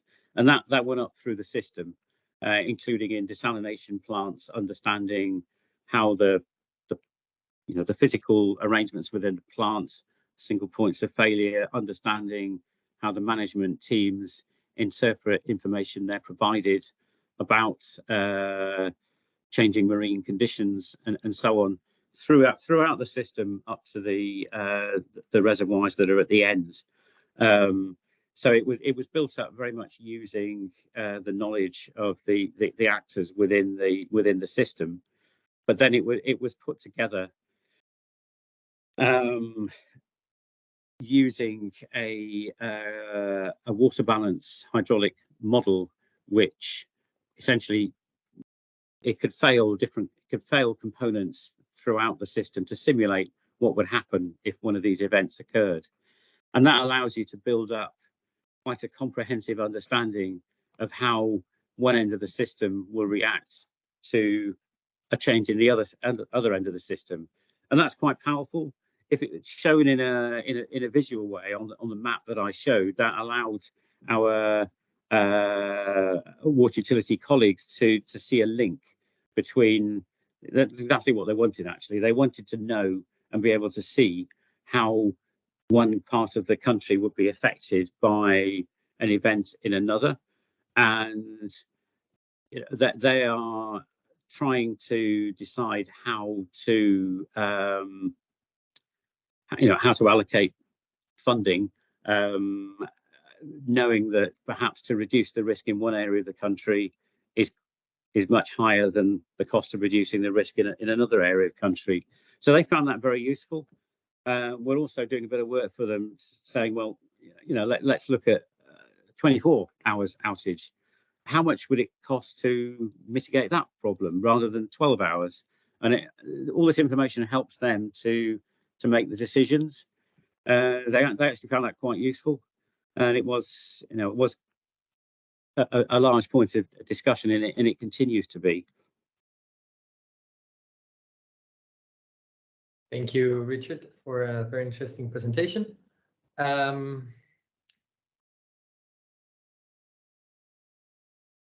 Then our next presentation is going to be about managing water quality, led by Austen from WRC. Join us in 2 more minutes before we start. And in the blue room, we're going to have digital tools for efficiency, led by HR Wallingford. So as mentioned before, follow the link in the chat if you want to join the blue room.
Welcome back, everyone. Our next presenter is going to be speaking about water quality. So please welcome Dr. Austen, Principal Consultant of Microbiology from the WRC. Okay, I hope you can hear me okay. Thanks for the introductions, Francisco. Yeah, I'm Austen Buck, Principal Consultant of Microbiology, and I'll add in there, and Water Safety Planning at WRC, and really excited to be presenting at this showcase today. I've been around the water sector for about 15 years, so not as long as many of the speakers on the call, and I've got a varied background in laboratory analytics, water safety planning, working with water suppliers, a background in academia, and now in consulting. So we can skip to the next slide. So, yep, next slide, please. Okay, so I'm from WRC. It's coming up to our 100th birthday soon. We initially formed in 1927 as a public organisation, but were privatised with the wider England and Wales water sector in 1989. I don't remember that. I was only 3. We're part of a larger group. I mean, WRC is only about 220 people, and a mixture of scientists, engineers working in a range of water and environment, catchment management. We have toxicology teams as well. So there's not many of us. We've got our main headquarters in Swindon, and we also have an office in Manchester, Dubai, and I'm based in the Stirling office up in Scotland, which, looking out the window now doesn't have too much of a water scarcity issue. Some of our main water clients include national and international regulators, government bodies, water and wastewater companies, and industry groups too. So next slide, please. Some of the water quality service offerings we provide, just to give you a flavour of what we do at WRC. We develop and review water quality monitoring programmes right the way across the water cycle. We provide raw water quality monitoring programmes, modelling and management within our catchment management services team. We can also provide external audit and investigations of water quality sampling and laboratory operation. And a new service offering we're developing as well is quantitative microbial risk assessment, which I'll touch upon a bit later. We can also support in the development of water safety plans across the source to tap system and beyond. You know, we're looking at water recycling and water reuse. So how can water safety plans be used for us effectively there? And we also provide external audit of water safety plans against WHO guidance and British standards. Next slide, please. Okay, so what I'm going to do is focus on the development of water quality monitoring programs across the water cycle. We can skip to the next one, please. Okay, so across, if we just focus across here, just a little bit of theory, we look from the source to tap system in drinking water distribution systems. If you click forward, you can see that there's these critical control points across the water supply system, and each one of those needs their own water quality monitoring program, really. We have compliance-based programs where there is a legislation or regulation guiding water quality there. We also have risk-based programs as well, where sampling might not be linked to compliance or regulation. And there's also operational monitoring there too, which might help us understand, you know, are filters working effectively on treatment works, or are storage assets leaking or integrated. And each one of these could be composed of microbiological, chemical, radiological, physical, and organoleptic compounds. And they're compounds that cause taste and odor issues within water, such as geosmin and methyl isobornyl. We hone in on water treatment, and if we click next, so when we look at what we might sample on a water treatment works for risk, compliance, and operational, we might be looking at coliform bacteria, E. coli, nitrate, iron, organic carbon, alpha and beta radiation stability, and taste and odor, all at varying frequencies. So when we're looking at developing water monitoring programs, there is so much to it, especially in large scale water operations, and it takes quite a enormous spreadsheet in order to manage every aspect of these components. If you skip to the next slide, we can go into kind of a bit of a case study that we're working on at the moment. So one of our clients in Southeast Asia was really interested in assessing the feasibility and microbiological safety of using recycled wastewater in the country's district cooling system. That's really to reduce pressure on seawater abstraction for this process, and also kind of closing that loop between the water resources. We were tasked with developing a medical review plan which explored all international regulations related to this practice, and we developed a water quality monitoring program to comply with the regulations and ascertain the level of risk as well. So there was a compliance-based program incorporated in this, and a risk-based monitoring program also incorporated in this. Our compliance-based monitoring program had to incorporate Legionella monitoring, so a bacteria that can cause quite significant respiratory illness, and also something called HPC, heterotrophic plate count, which looks at general bacterial levels within the system. That's typical of a district cooling system that might just abstract seawater or other kind of raw water sources. But because this was to do with recycled effluent, we also explored legislation around using effluent within these systems, and we've incorporated E. coli as a good fecal indicator bacteria within this. In terms of risk-based monitoring, as part of this, we are looking for Legionella pneumophila specifically as a pathogen that causes illness. And also we propose to monitor for adenovirus, a fecally borne virus that can cause gastrointestinal illness as well as respiratory challenges as well. But as always, when you're trying to implement water quality monitoring programs, you have to consider the availability of these tests within country. And to try and find a suitable adenovirus culture-based test in country, it can be quite tricky, and we haven't been able to ascertain that method. So we're going to use an indicator virus, somatic coliphage, which some of you might be familiar with, in that as a kind of contingency method. And whilst it doesn't represent true risk, we can use it as a surrogate indicator of risk. If you click forward, the data that we're going to get back, so we're just at the stage of developing that monitoring program. We are looking at compliance and levels observed when we get the data back there, very simple data analysis. But what we really want to do is take that risk-based monitoring program and incorporate it into a probabilistic quantitative microbial risk assessment tool. We're going to develop a theoretical one initially, and what we hope to do is look to understand how this practice might impact public health risk using a disability adjusted life year metric, And what we're going to do, we're going to work with treatment colleagues who we're collaborating with and look at the relevant treatment that might be required to reduce that public health risk to a acceptable level from this practice. And that's something that we're looking to develop further over the coming next 12 months. Next slide, please. So what we're looking at, some wider global opportunities and challenges. Well, World Health Organization is always emphasizing risk-based management of water supplies through effective water safety planning. And this is even more so emphasized in the second edition of the Water Safety Planning Manual. Water safety plans inform your monitoring program, and your monitoring program results also go back into your water safety planning process as an iterative approach. So it's really the fundamental way we can manage quality across a water system.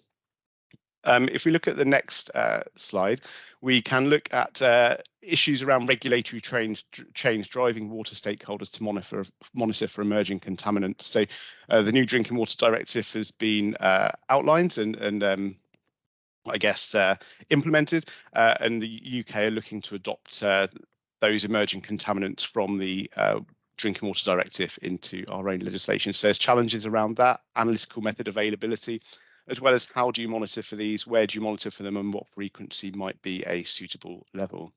And then finally, we're looking at obviously climate change. This is a big issue in terms of water quality monitoring. These kind of increased precipitation and storm events are changing the spatio-temporal dynamics of water quality and hazards we might see.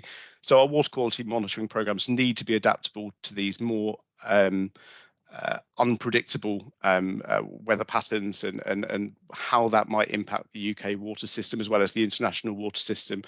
We just need to keep our finger on the pulse there. So whilst it does sound like there's lots of challenges, there's loads of opportunities as well here to develop water safety planning principles further, to produce more iterative water monitoring programs that are responding to telemetry data coming back in from water supply systems. So there's plenty of possibilities here, and it's a really exciting place to be in terms of water quality risk management. And that's pretty much it for my slides. So I'd welcome any questions from those. Thank you, Austen. Please raise your hand or post your questions in the Q&A space, and we encourage also questions from the room in case anyone has it. I do actually have a question, if that's okay. Obviously, anyone from the call, please jump in if you've got one too. But I was wondering, Austen, whether there's a place for the sort of yuck factor in water recycling. Like, is there a scenario in which the safety, the risk could be reduced to a minimum, but because of the kind of public worry about the idea of wastewater recycling, you couldn't implement. Yeah, definitely. In certain circumstances, from my experience, the kind of water quality and data analysis to see if a practice is safe is only the tip of the iceberg. What's really sometimes the real showstopper and the component that takes most work is that stakeholder engagement with the end users and consumers, and really understanding if that is an acceptable way, or if it is that practice is acceptable to the end users. So with any program like that, that end stakeholder engagement is critical to make that work. And I'm aware of other water recycling and water reuse programs going across around the UK, and that stakeholder engagement is fundamental to the success of those projects. Thanks. Are there any more questions from the audience? Welcome back, everyone. Welcome to our speaker, Siraj, Tahir. Our next presenter is going to be Siraj Tahir from Arup. He's an associate, and he's going to speak about the reconstruction with changes in Peru. Please go ahead, Siraj. Yeah, thank you very much. Let me know if you can hear me. Yes. Excellent. All right, I've taken control. Hopefully this works. So let me know that as well. So yeah, my name is Siraj. I'm an associate at Arup, and the topic of our presentation today is rebuilding hope. The focus of is the UK-Peru government-to-government program to support reconstruction in Peru. And what do we mean by rebuilding hope and why is it needed? So El Nino have caused a lot of devastation in 2017. 1.1 million people in Peru were affected, the majority of them in northern Peru. There was destruction of hospitals, schools, roads, transport links, and other critical infrastructure. In response to that, the Peruvian government created the Reconstruction Authority, ARCC, with the focus of reconstructing with changes to improve the quality, to reduce the future effects of El Nino. But the change is a key part of it, in which you're looking at the improvement overall in terms of the assets, infrastructure, and livelihood. And that provides the hope element on that to everyone who is present and living in Peru. So for the presentation, I'll give you a quick overview on what the government-to-government agreement is all about. We'll give you a quick overview on how the UK delivery team, which I'm part of, delivers the program to provide technical support, as well as other project management and program support. And the integrated solution project will focus on that particularly because that's a project which is predominantly focused on risk reduction. And there's benefits, achievement, and legacy of the whole work which has been going on. And it's surprising considering that I started on this program almost 3 years ago, and our client has extended it twice in that period of time, which means that there is a key focus on the capability that we provide and the value that we give to this G2G agreement.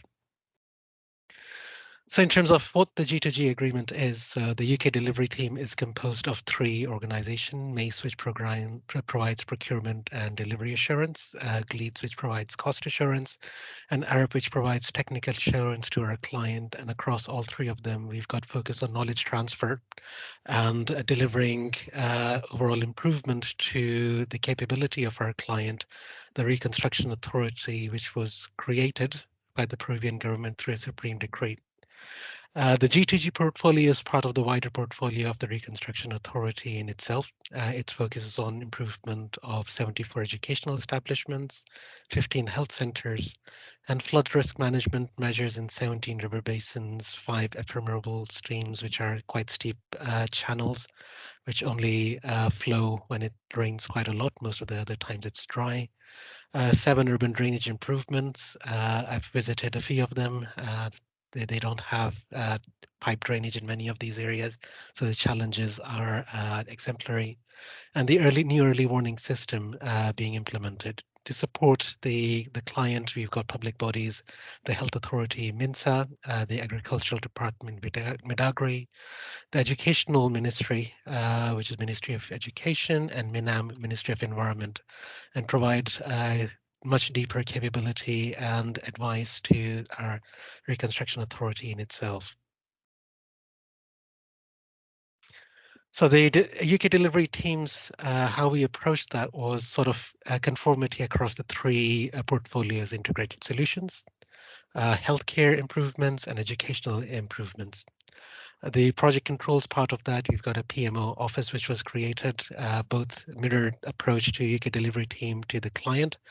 There's the internet portal, is SharePoint, as well as Moodle for providing trainings. There's change boards created to provide overall program management support. There's tenders, procurement.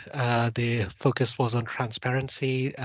Peru has history of corruption in the past, so the idea was having clear, demarcated procurement using NEC contracts, which are adaptable, clear, as well as focused on fit for purpose as it's needed, and looking at all the tender evaluations to provide that technical support to them to deliver the procurement part of it.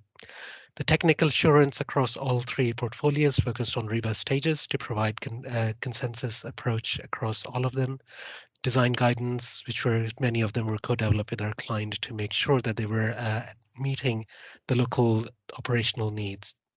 There's stakeholder management, not just communities locally, but also all the various different stakeholders, political pressures across the river basins in many areas.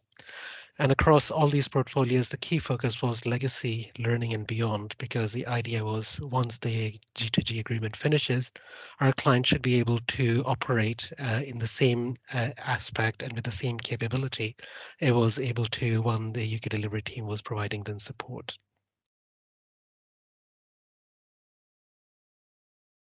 The portfolio is extensive, focused on the Pacific coast where majority of the population lives. It's in 9 regions, and you can see it's quite wide varied. In every individual regions, you've got healthcare improvements, drainage systems, flood relief, health centers and schools. And collectively, there's a huge amount of work which is going on. It's been going on for 3 years, and it's going to carry on for a few more years yet to come. So integrated solutions, you might be asking, what does it mean? So Peru is has an interesting, very topography. You can go from sea level to 2,000 to 3,000 meters within 2 hours, which means in this steep catchments, one individual solution cannot work. You're looking at various combination of solutions to work in tandem to provide the level of outcome that you need in flood risk reduction. So you're looking at attenuation, irrigation dams, multifunctional aspect of that. Once again, with changes part comes in, is it's not just a single purpose asset. You're looking at risk reduction, but also additional benefits they can provide. You're looking at river defenses, the standard mode that everyone goes through to manage risk reduction in these areas. Terraces, we don't have to go far from where all these flood defense works are going on to see the Incas have it down to the nail when they say terracing. It's extensive across the board. So we were just working on those historic ideas that they knew and adapting to the modern reality. There's reforestation, natural infrastructure across all these river basins to manage the risks in areas, as well as keeping water at source, but also looking at how to adapt to the climate change and making sure that the future risks are managed with the measures and design decisions which are currently taken. Covering all of that, you're also looking at urban drainage. As I mentioned, you don't have positive drainage in many of these cities. So there's a step change in what level of measures that is needed to reduce the risk that you have. When you look at UK, we're complaining about sewage water going into rivers. They have mix of everything coming out. So the challenge that they have for urban drainage is significantly much more than we experience in UK. Then project which is close to my heart, which I technically assure from UK delivery team, is a new early warning system, which I'll cover a little bit further on the next few slides. So jewel on the crown, something which is use of natural infrastructure, which is looking at minimizing exposure, reducing vulnerability, and building resilience in all of these river basins. But they're not oblivious to the fact that all this natural infrastructure is going to provide carbon sequestration benefits, ongoing income potentially to manage and maintain all these reforestation areas, and potentially expand them in future. Habitat protection and restoration, they're key components of this naturalization. Looking at ecosystem services and what benefit it provides to these areas.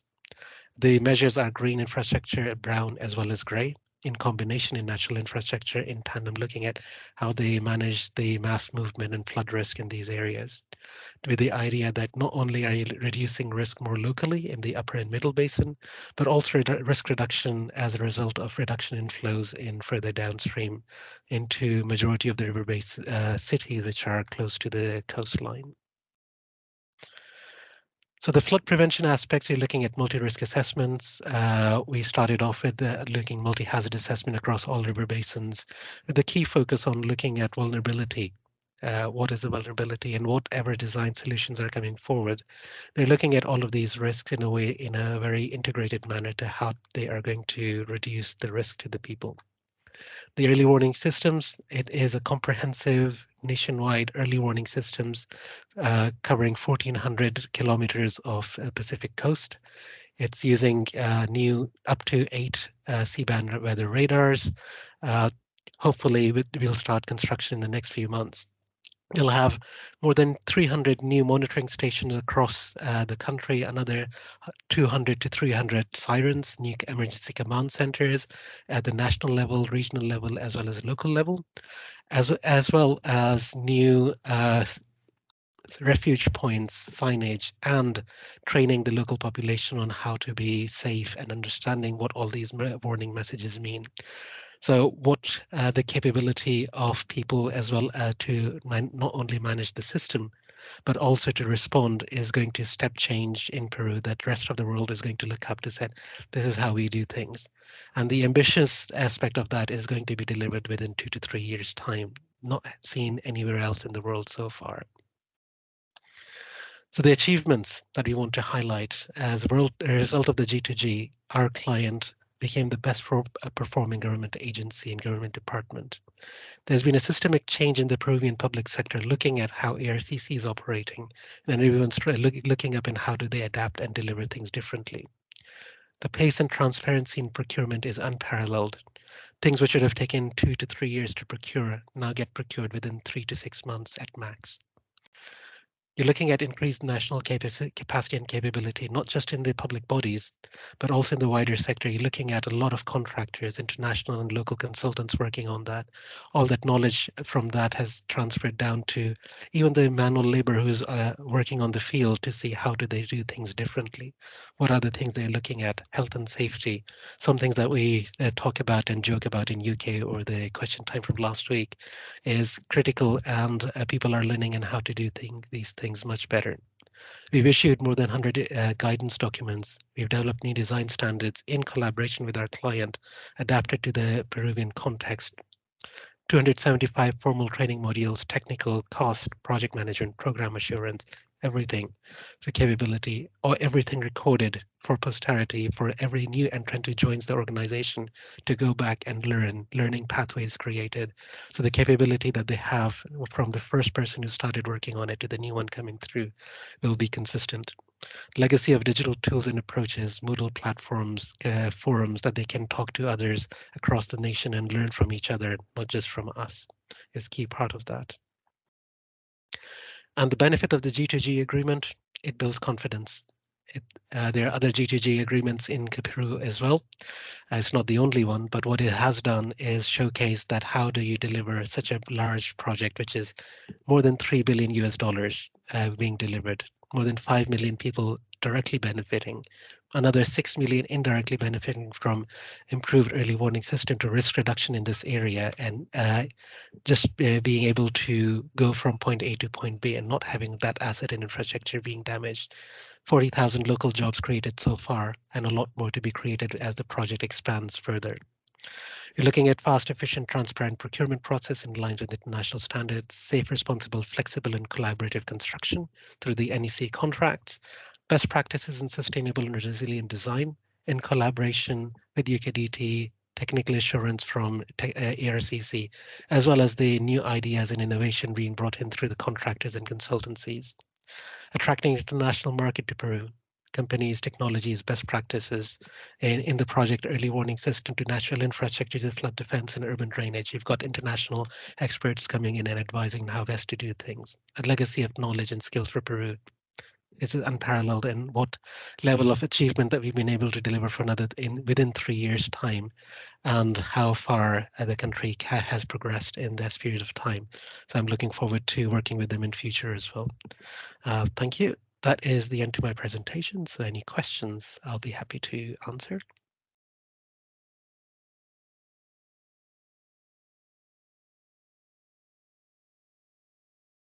I know it was a lot to take in.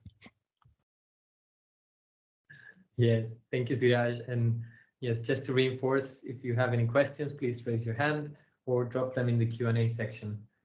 And also we encourage questions from everywhere.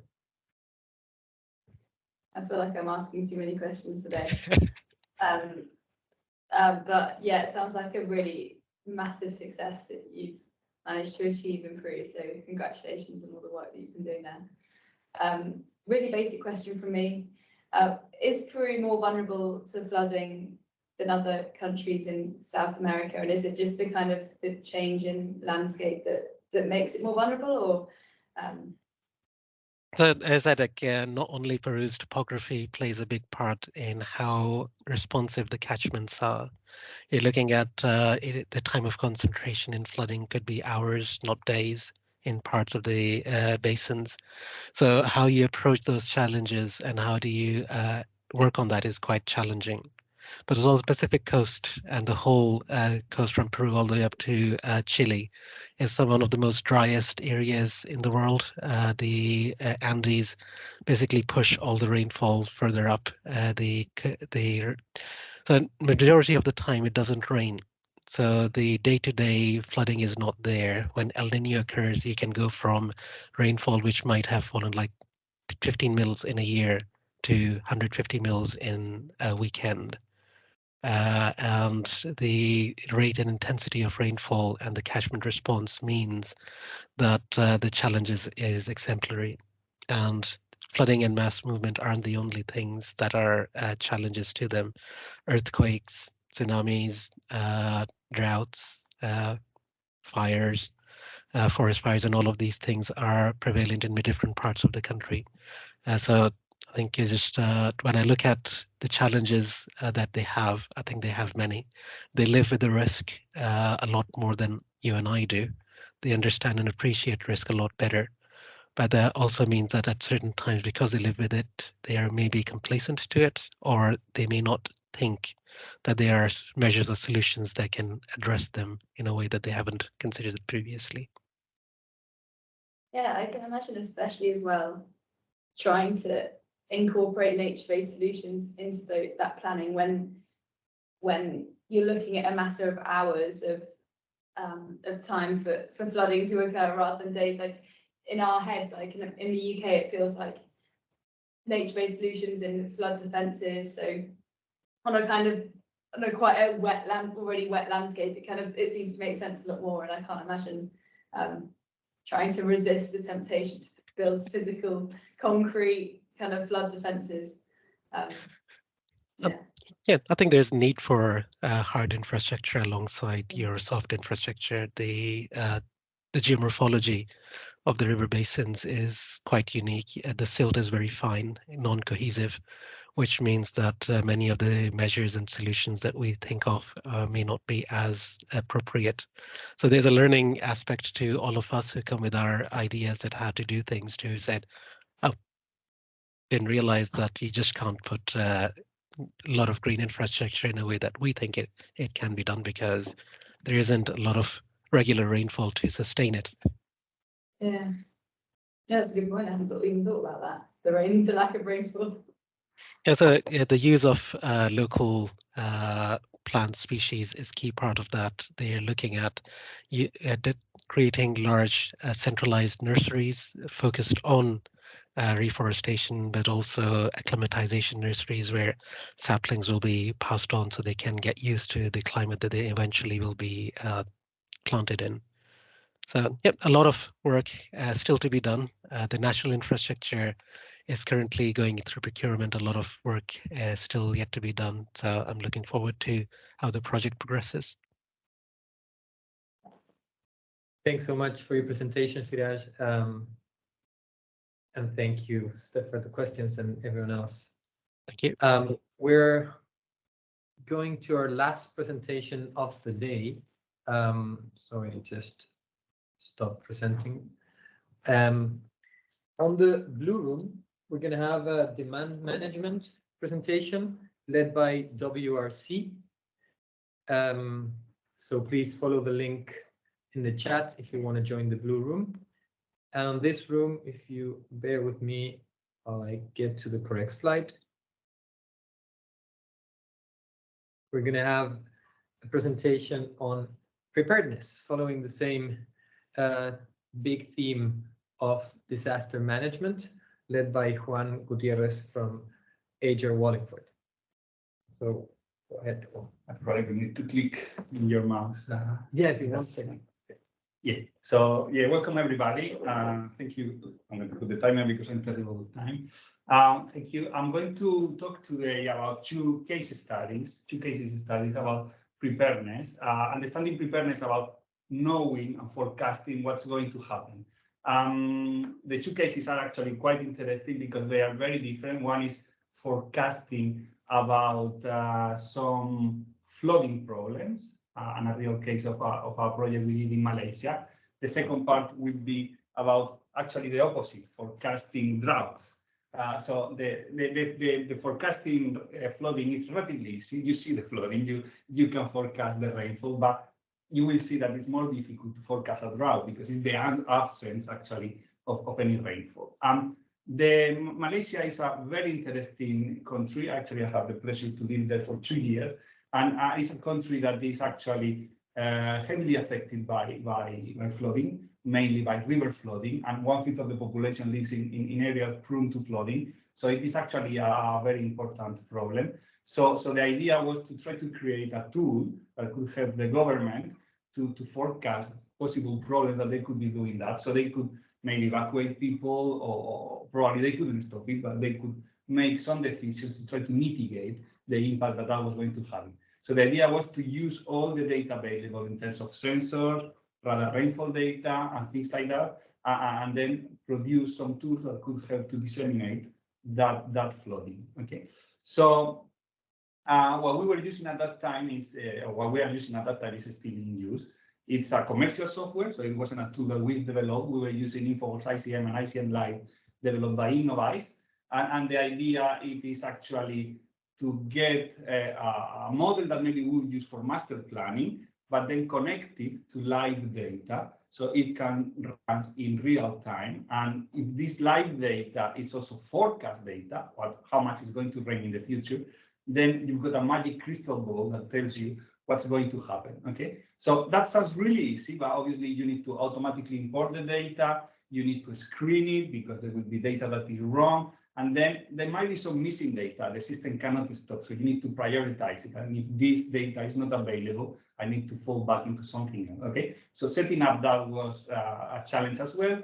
Then your hydraulic models will be using that data and running simulations. So you give me boundary conditions, rainfall, tidal levels, evaporation, and I will give you in any part of this system river flows and water levels, with the idea to produce forecast alerts, flood mapping results that can be exported to an application in our website.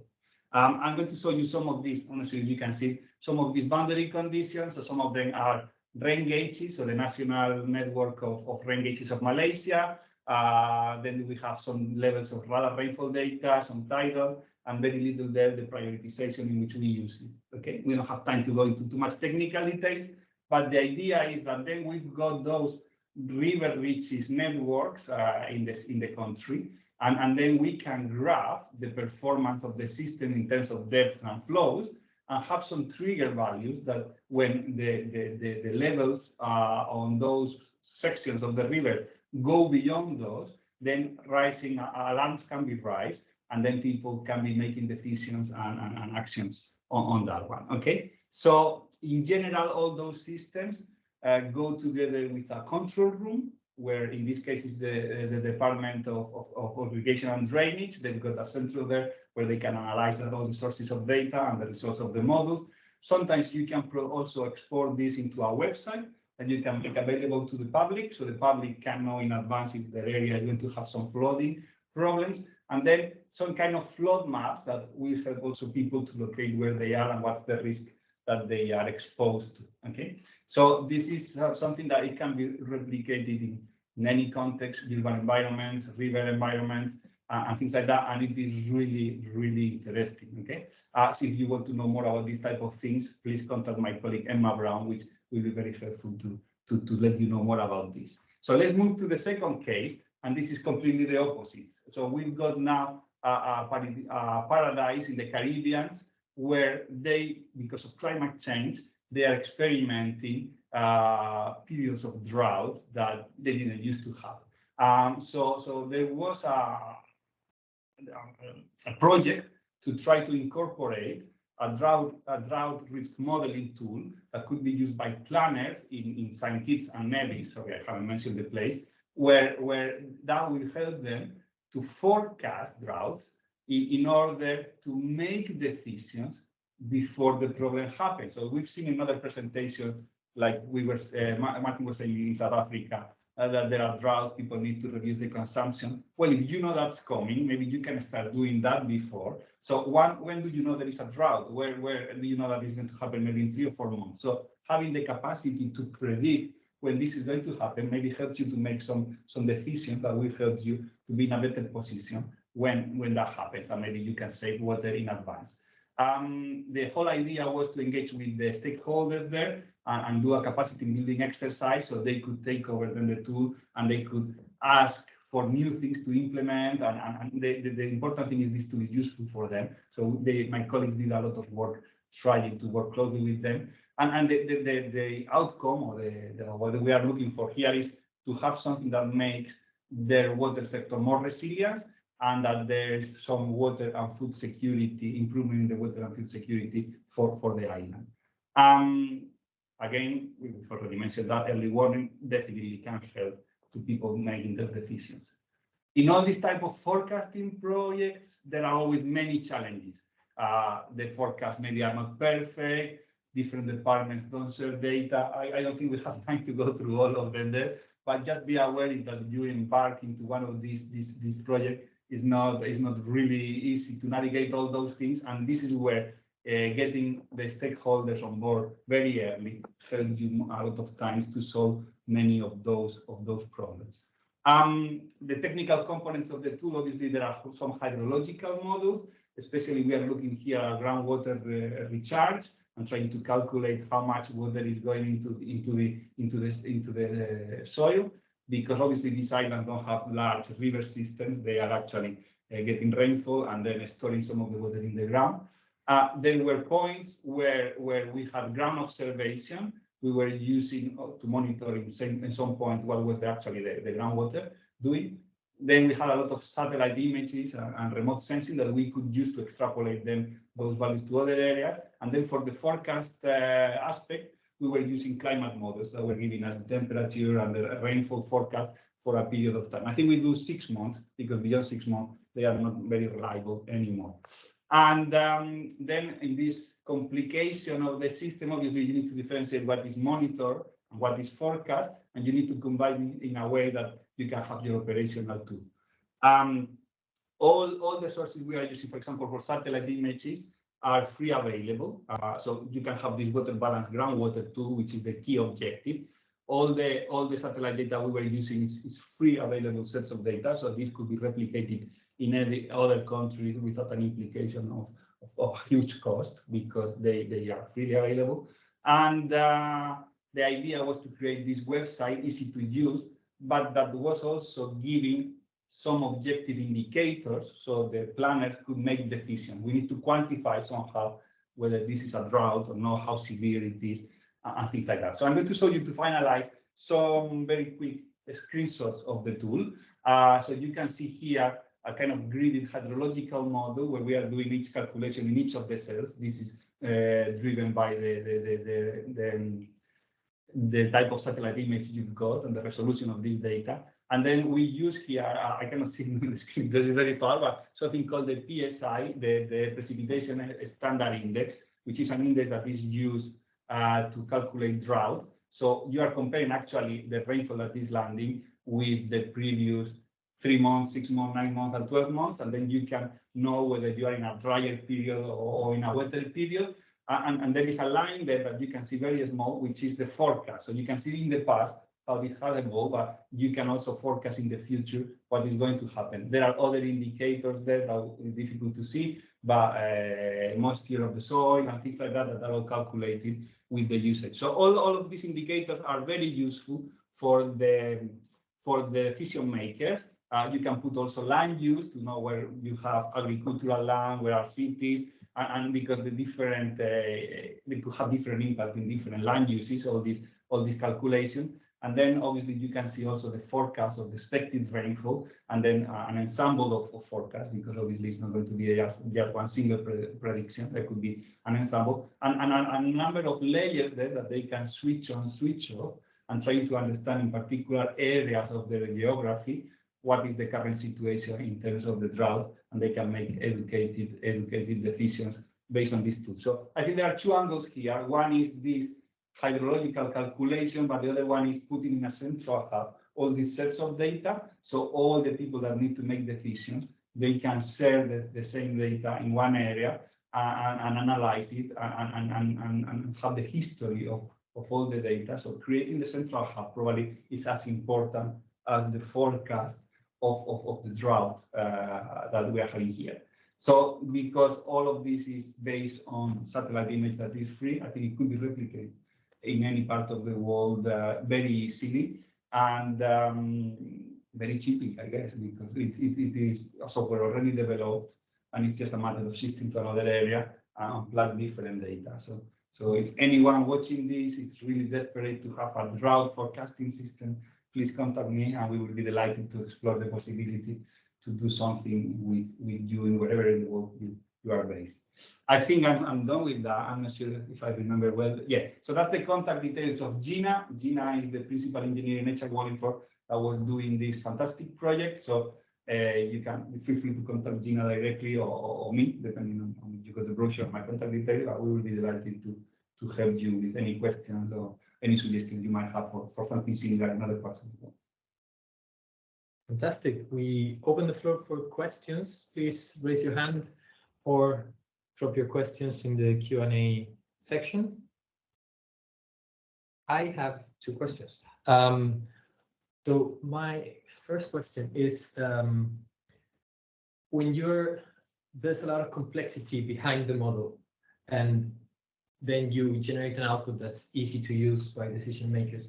Have you followed up how these tools have been used and how the decision makers are actually using them, right or wrong? I think probably that's a question for Gina more than me, because I wasn't involved in the project. I think the project was recently finished, so I think they are in the phase now of getting feedback and using it and learning from the experience. But definitely, it's not going to be 100% perfect. There will be things that you need to change, and this is the reason why you have the stakeholder, because we got to this point after talking with them and knowing what they needed. No? But definitely, one thing is the idea they might have originally, and then once they start using it, I'm sure they will come back with a lot of ideas for improvements. And that's the reason why we want to have more projects like this, because the more we implement it in different cities, a bit similar to what you've done with the cities that Martin was talking about, analyzing cities. The more you do these things in different places of the world, the more you improve the tools because of the feedback of many different stakeholders and users.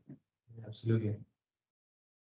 Well, my other question was, well, I don't know if you have had many of those projects, but was there any limitation regarding the resolution that you can get from different satellites? Yeah, I think that then it comes to the time of the question of pricing. I think you can have very low resolution data, but usually that's more expensive. You need to pay for that. The freely available satellite image, the resolution is bigger, but there is a point of would you want to have this hydrological calculation to 1 meter resolution? Probably it's not important. So the accuracy you are winning there, it's lost by maybe your land use maps are not that accurate or things like that. And remember, if this is a hydrological gridding model, there is no transfer of water from one square to another one. So in some cases, it might be even more accurate to have a not very refined grid, because inside of this grid, there might be some movement of water that you are not capturing otherwise, no? Unless you have hydraulic models. So again, I think this is a learning process as well. And ideally, you would like to test different resolution, but budget constraint in this case gave us the answer. Let's go for the freely available set of data, and that proved to be good enough for this case. Great, thanks so much. Well, thanks for your great presentation. I don't know if there are any other questions on the floor. If not, please, thanks everyone. Siraj, please go ahead. Hello, I put the questions in the chat, Q&A. What do I ask? Sorry. Okay, yes, I saw the question. I see it. How accessible and responsive is the web-based system, and what challenges were present in hydrological forecasting with limited historic data? I can make a guess on this one. It wasn't actually my project. So that's very good questions. I think probably Gina will be in a better position than me to answer that. I think that the network is very responsive and it's very easy to use. I haven't actually used it myself, but I tried to log in the other day, it gave me an error. But it seems to be designed to be simple, just few menus, so people that are not hydrological experts can use it and extract the data they need. And they get updated with the new information because you are forecasting. So it gets updated with the new data automatically. So it's really responsive and it's constantly updating. So that's really good. I'm not sure if I can answer the challenge that the hydrological forecasting. I think that the key problem in the forecasting is always the reliability of the input data that you are putting there. And I'm not sure exactly if they've done any follow-up to see how accurate the forecast they are doing it is compared to the end result. But I think all these forecast models, we need to see them always as not as an indication of what's coming. So you are ready. Doesn't matter if it's 1 or 5. Or the important thing is that you've got an incoming drought, and then you start to be ready for it. But it's not so much the absolute value. It's the preparedness, the being ready for what is coming. But I'll forward your question to Gina. Hopefully she will be able to come back to you with a more meaningful answer than mine. Many thanks for that, Juan. And with that, we finalize the sessions of today. You follow this QR code or the link that is posted in the chat. You can give us your feedback if there was any topic that you wanted to hear more of, or something that you think it was missing. Please put that in and we'll try to contact you soon with more information. We're going to have this same event repeated on Friday for people from other time zones, so please let your colleagues know. And we're going to make available recordings of this event and the other one publicly, and we'll let you know. So with that, thank you very much, everybody, for joining, and we'll meet again soon. Bye-bye. Bye.